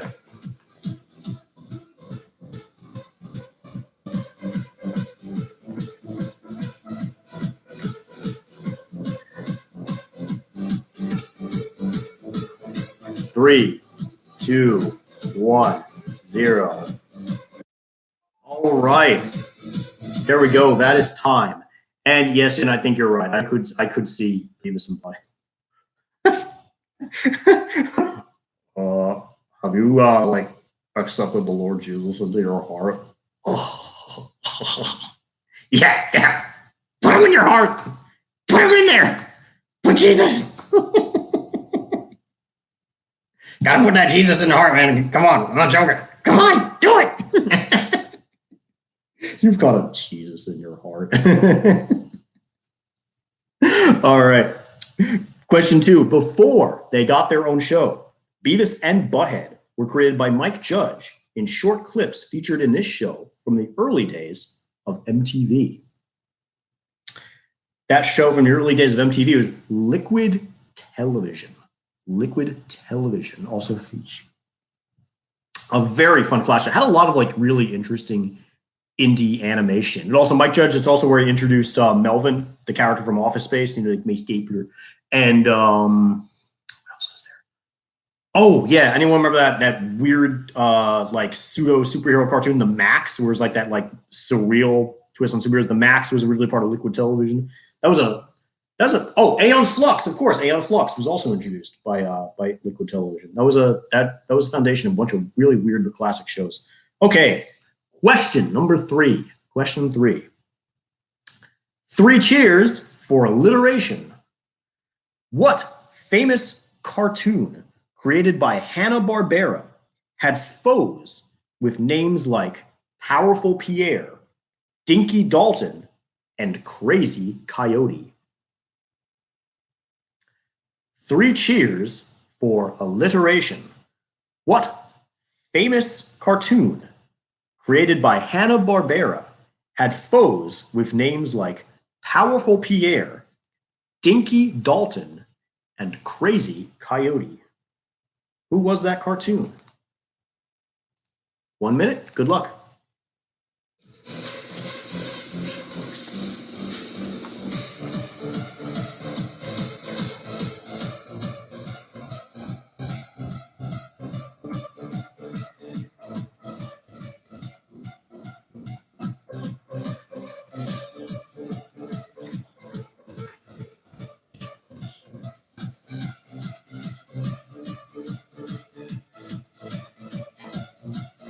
Thirty seconds.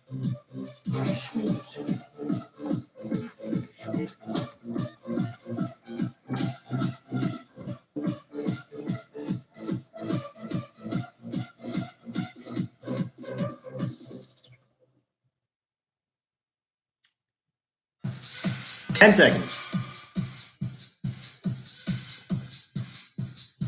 5, 4, 3, 2, 1. And that is time.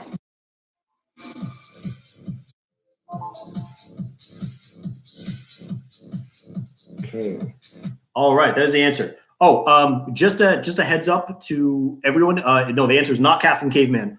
But please do not put any of the answers. Don't post any guesses on live chat. This is just purely for people to answer at home. We don't want to like be spoilers for anyone.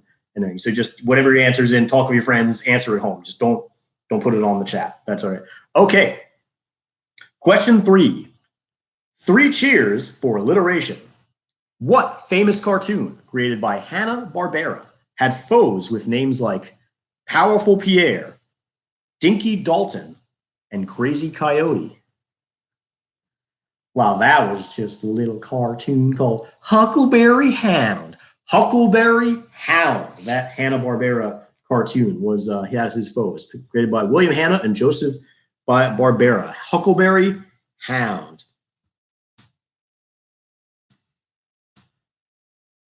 Huckleberry Hound, yes. He was a fun dude, just super chill. Okay, so moving on. Question 4. Except now, not really.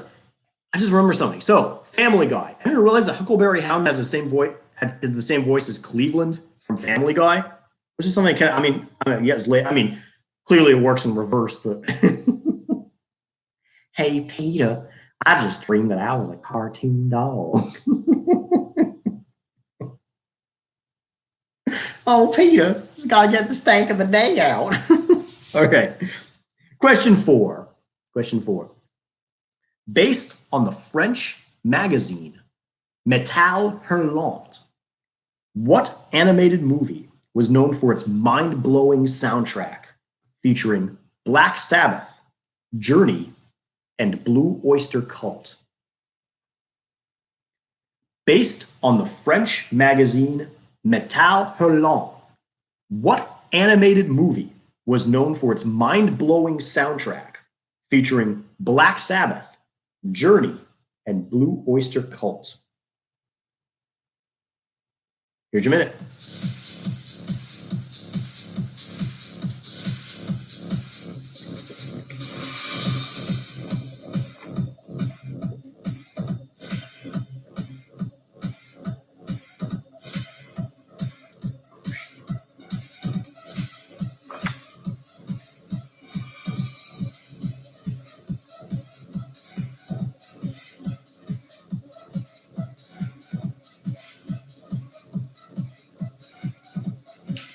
Thirty seconds.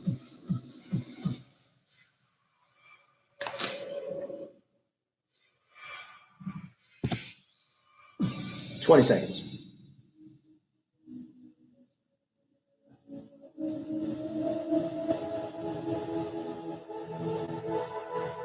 10 seconds.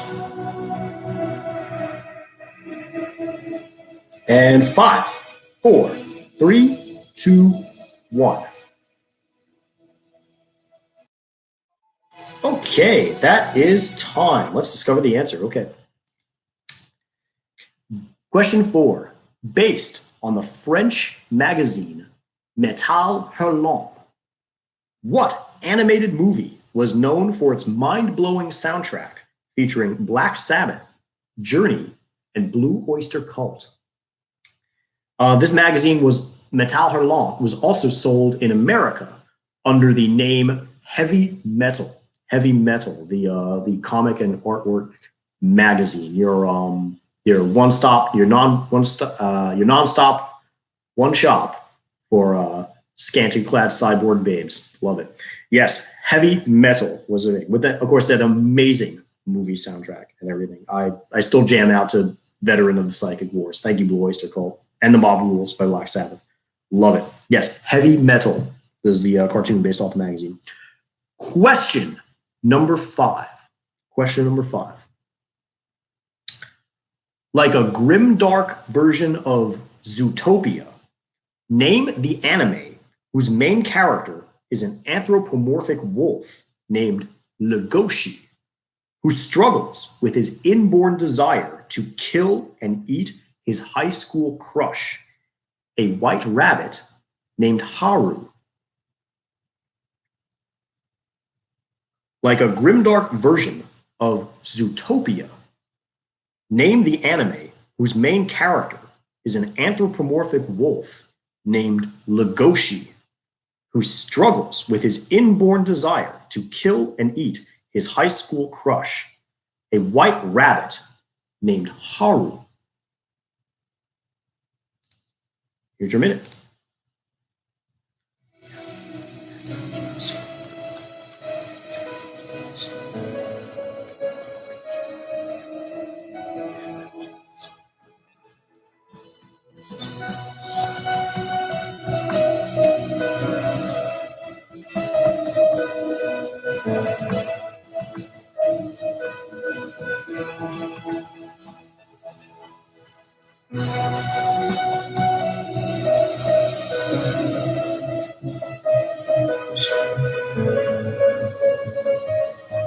I'm sort of having 20 seconds.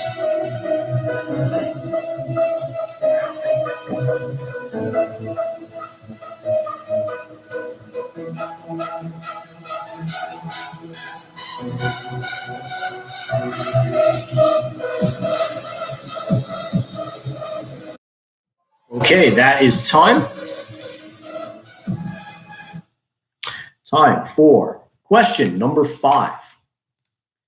Like a grimdark version of Zootopia, name the anime whose main character is an anthropomorphic wolf named Legoshi, who struggles with his inborn desire to kill and eat his high school crush, a white rabbit named Haru.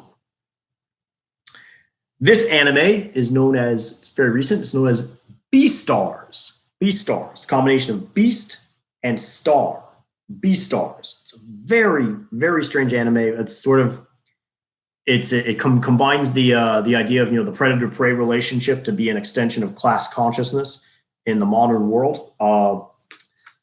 Very odd, but very interesting too. It's called Beastars. Any anime fans who follow the recent stuff might know about it. Got a good manga too. Beastars. All right. Last question of the cartoons round. Question 6. Question 6. Based in the fictional city of Cape Suzette, the Disney cartoon Tailspin was a wild pulp adventure ride. 2 of its main characters were originally featured in a Disney film made 23 years before the show. Who were they?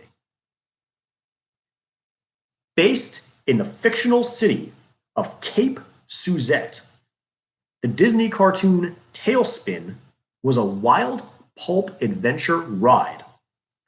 2 of its main characters were originally featured in a Disney film made 23 years before the show. Sorry, hiccups. Who were they?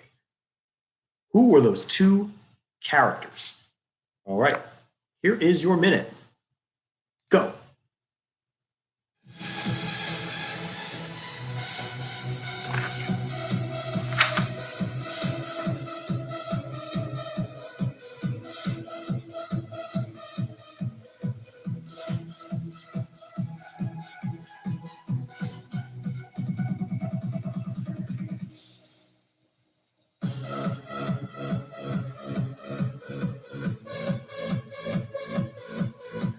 Thirty seconds.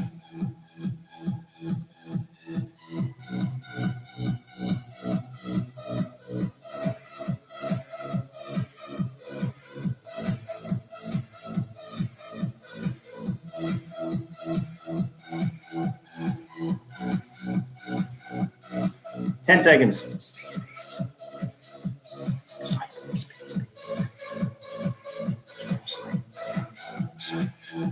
And that is time. That is time. All right. Question 6, the final question of our final round before the last question. Okay, question 6. Based in the fictional city of Cape Suzette, the Disney cartoon Tailspin was a wild pulp adventure ride. 2 of its main characters were originally featured in a Disney film made 23 years before the show. Who were they? Those 2 characters, well, first I mentioned the original film, the film they were featured 23 years before the show was called The Jungle Book. And those 2 characters also featured in Tailspin are Baloo and Shere Khan. Baloo the bear and Shere Khan the tiger were both the 2 characters in Tailspin who were originally featured in The Jungle Book. Yes, and this is Zhao Yun and Zhao Hai. These are our two little friends that we brought home from China. They were the mascots of our school. They're so cute. One of the students designed them, so they've become our little friends we take with us ever since. Okay. Yes, the answers are Baloo and Shere Khan from The Jungle Book. All right, now here we are. We've come to the final question. Final question. Here it is comes. All right, so you have 3 minutes to consider this final question, and it is a matching question. The final question is movies. Before I want to remind you, please, if you have been watching this, if you do enjoy this this cast and you haven't already, please feel free to like and subscribe. Like this video if you can. If you've not subscribed yet to my channel, if you want more updates for more Hermit trivia, please subscribe to my YouTube channel, Mark Walsh. If you haven't got the chance. Otherwise, let's get this moving on. The final question is movies. So what I have here. Cool. Yeah, give me your point totals too. And the rules for this. The rules for the final question. So you have 3 minutes to consider the question, and you can get a maximum of 10 points for it. Now, this is the only question in which you can lose points. You can bet anywhere between 1 point or 10 points. You can even bet 0 points if you want. Yes, and please share the video if you can. 1 point, 0 points. But be aware though that you have to get every answer right. There's no partial credit. You have to get the whole. You have to get all the questions correct. And if you do not, you will lose whatever amount of points you have wagered. Them's the rules. Okay, so here it is. The final question: movies. So on the left side. Hope you all see clearly. On the left side, we have 5 actors. On the right side, we have 5 post-apocalyptic movies.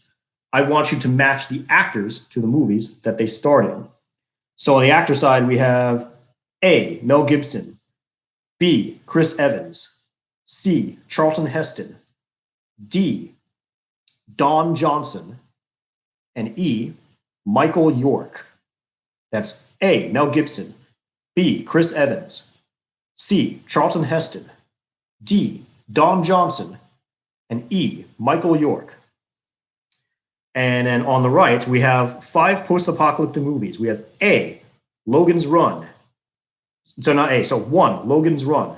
2, The Omega Man. 3, A Boy and His Dog. 4, Mad Max, The Road Warrior. And 5, Snowpiercer. That's 1, Logan's Run. 2, The Omega Man. 3, A Boy and His Dog. 4, Mad Max, The Road Warrior. And 5, Snowpiercer. I want you to match the actor to the post-apocalyptic movie in which they starred in. And you will have 3 minutes to do so. Starting, timer set. Starting now, and you go. So I'm gonna get your music.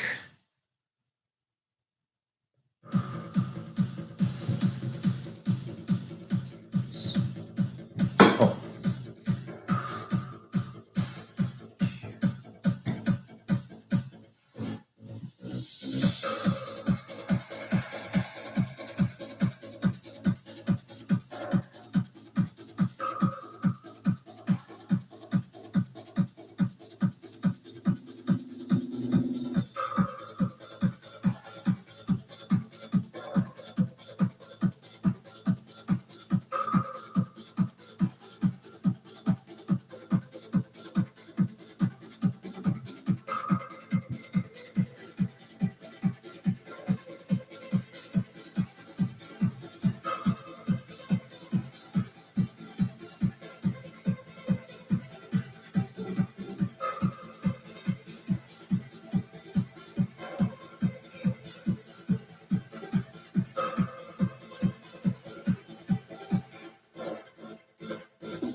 1 minute.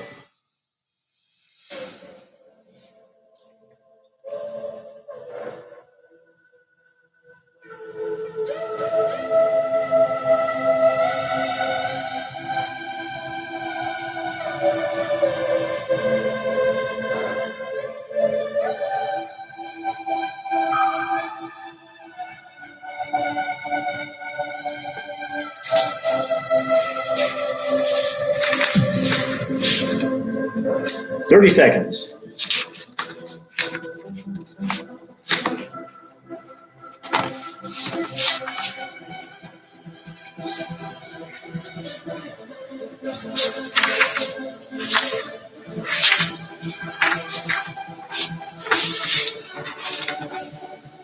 Nine, 8, 7, 6, 5, 4, 3, 2, 1. And that is time. Oh, okay. I hope you all racked your brains answering that question. Hope you let's discover the answer together for the final question. Movies. Movies. Let me get my black erasable marker. So we have 5 actors and 5 post-apocalyptic movies. Match the actor on the left to the post-apocalyptic movie on the right. All right. Oh, clumsy host. Okay. All right.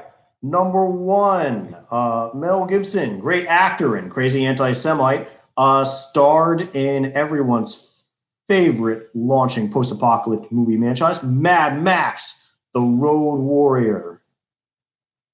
So number 4 is A. Number 4 is A. Also starred in the amazing movie by Bong Joon-ho, the same guy who won his Best Director Award for Parasite. Also directed the awesome movie Snowpiercer. Snowpiercer. Everyone want to see a post-apocalypse on a train? Well, there you go. Highly recommended. Dark as hell, but great. I highly recommend Snowpiercer. Chris Evans with B goes to number 5, B5. Chris Evans to Snowpiercer. Okay, we have C. Number C. The late great Charlton Heston. Charlton Heston, Hollywood tough guy and NRA poster boy. His number C goes to he starred in that great movies based on the novel I Am Legend. He starred in The Omega Man. The Omega Man. So C2. C matches to 2. Yes. A4, B5, C2. All right. Now we're going to D. Don Johnson. Don Johnson, famously of Miami Vice. He was playing a cool in there, but he's playing a little less cool in the indie post-apocalypse movie directed by Warren Ellis, which is number 3, A Boy and His Dog. So we have D matched to 3. Don Johnson starred in A Boy and His Dog, in which he plays the titular boy wandering the post-apocalyptic landscape with his telepathic dog that he just calls Dog. Yes, this is actually one of the main inspirations for Fallout, by the way, the Fallout series. Don Johnson starred in A Boy and His Dog. All right, and finally, we got the last match. Michael York, that great British actor, starred in one of my favorite cheesy 70s post-apocalyptic movies, Logan's Run. Logan's Run. Michael York starred in Logan's Run. So it matches E1. E1 matches up to that. So going by the actors, by the letters, your answers should be, if you're matching the letters to the numbers, so it should be E, C, D, A, B. So number 1 is E. Number 2 is C. Number 3 is D. Number 4 is A. And number 5 is B. Yes. Number 5 is B. So if you had for your answers E, C, D, A, B, you got all the points. You did it great. Awesome. Oh, I didn't know Don Johnson was in the Watchmen show. I've actually not seen the Watchmen show yet. I've heard good things about it. I may have to check that out. Cool. Yeah, it sounds like most of you got it. Well done. That was awesome. Feel free to post your final scores. Let me know if there's anything, I guess, so I can just congratulate you. And congratulate you all. Just give a huge thanks for coming out tonight, and thanks for joining me on this amazing Hermit trivia journey. We're really getting a good launch. Hello, Christina. Good to see you. Hi. Thank you for joining our channel.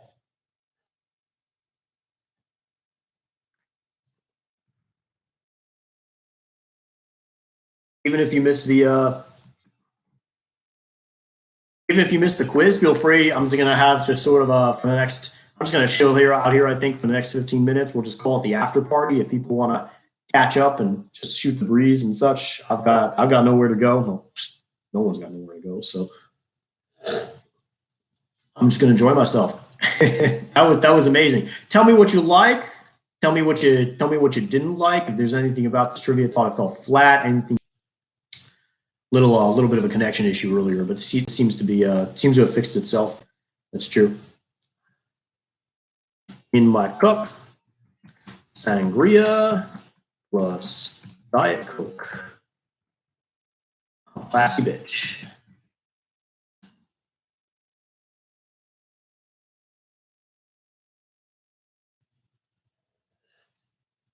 Classy bitch.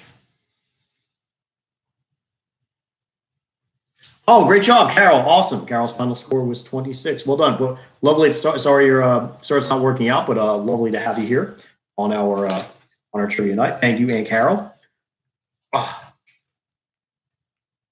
Good night, Clyde. Thank you. Thanks again.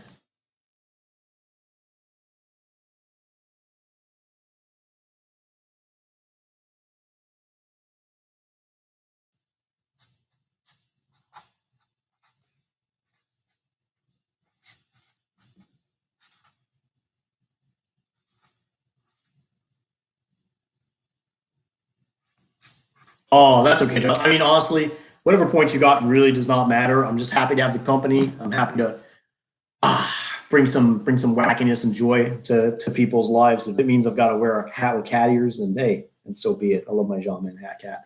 That's awesome. Josh and Amy, I hope you guys are staying safe in Portland. I hope you guys are staying inside and everything. Frankly, it seems like seems like your government's doing a lot more to keep us safe than Florida. I gotta hand it to you.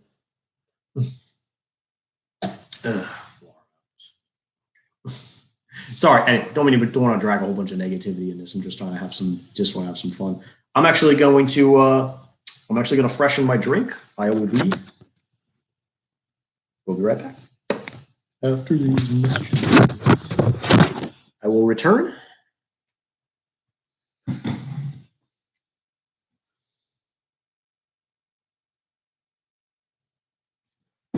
Oh, sorry. No worries.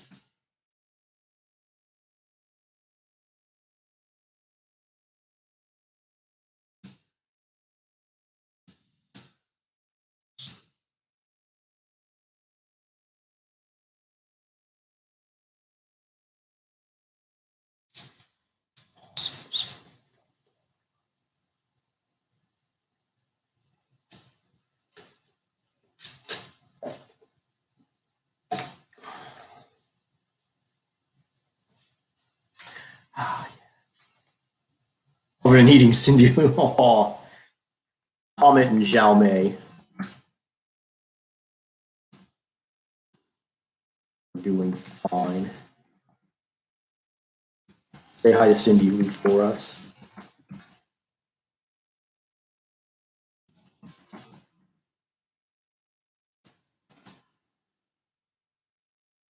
I can't wait till next time either. That was a lot of fun. I'm considering. Yeah, well, yeah, Tuesdays and Thursdays. We're thinking about Tuesdays and Thursdays for this trivia. Maybe even we're considering a bunch of options.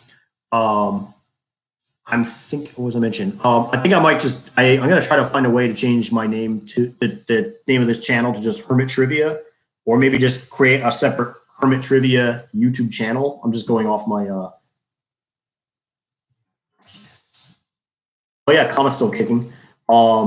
Just to make it easier for people to find. We're considering maybe 2 trivia nights. It's not like, we got lots of free time. We can manage this. We can definitely pull it off. So there's no shortage of questions. And yeah, I would love Comment to make a cameo.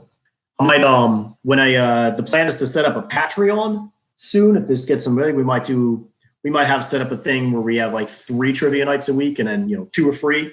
And then the third is you can check it out if you become a subscriber, or you pitch in a little extra money. We'll give you a shout. You can actually submit a question for us. We love audience submissions. That would be amazing. We can incorporate that. Bye, Carol. Have a good night.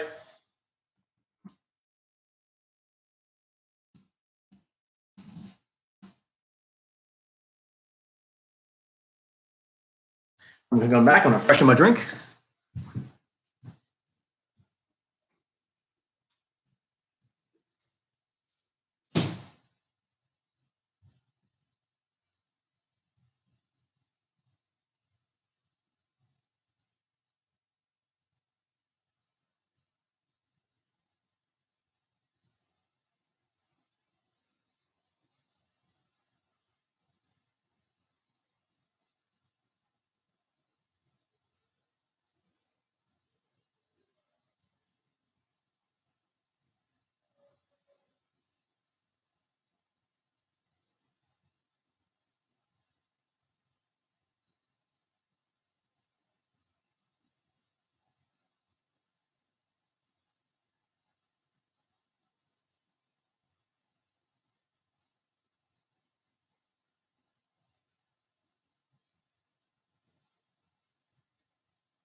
Guess who's back? Back again.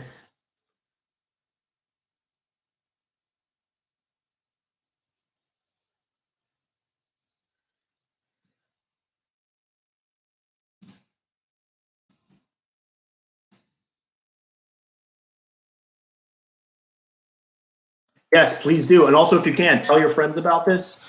Spread the word. If you know us, we spread the word on mostly Facebook and Instagram. But if you know Snapchat, friends are doing, or anyone who likes a YouTube channel, which is pretty much any human in America, please direct them here. We would love, the more the merrier.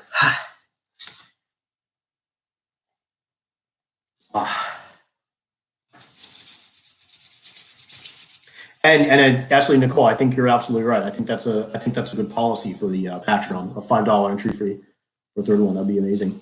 And I really like the idea of giving viewers the chance to submit their own questions.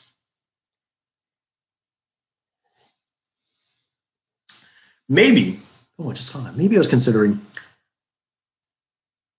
maybe one of the streams can actually be like a competitive one, like a multiple stream where you see me as the host, and then you actually watch them on the screen, and then those people on the screen can actually submit answers, and then you see the competition, and you see how the game rolls.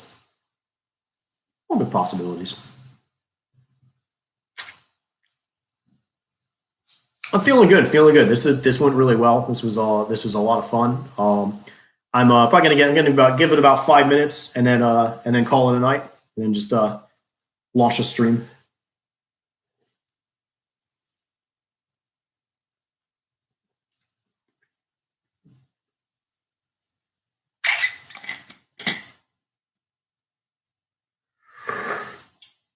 Whoa, hold up, Charles. This isn't ContraPoints. No, seriously, ContraPoints. Call me. God, I love Charles. If you haven't checked out ContraPoints yet, hosted by Natalie Wynn, amazing YouTuber. She's brilliant. I love everything about her. See you Tuesday, Christina.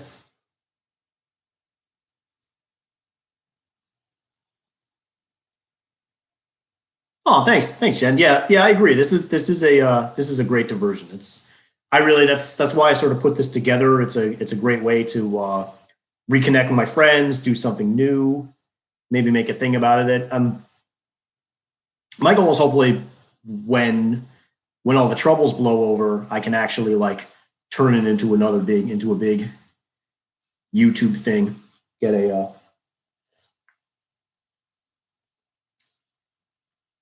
Get a regular. I mean, I'd have to move up. Like, you look at current YouTube videos, and it's like Hollywood production level kind of stuff. And then here I am. I'm just a dude in an office drinking a drink. Great to see you too, Nikki.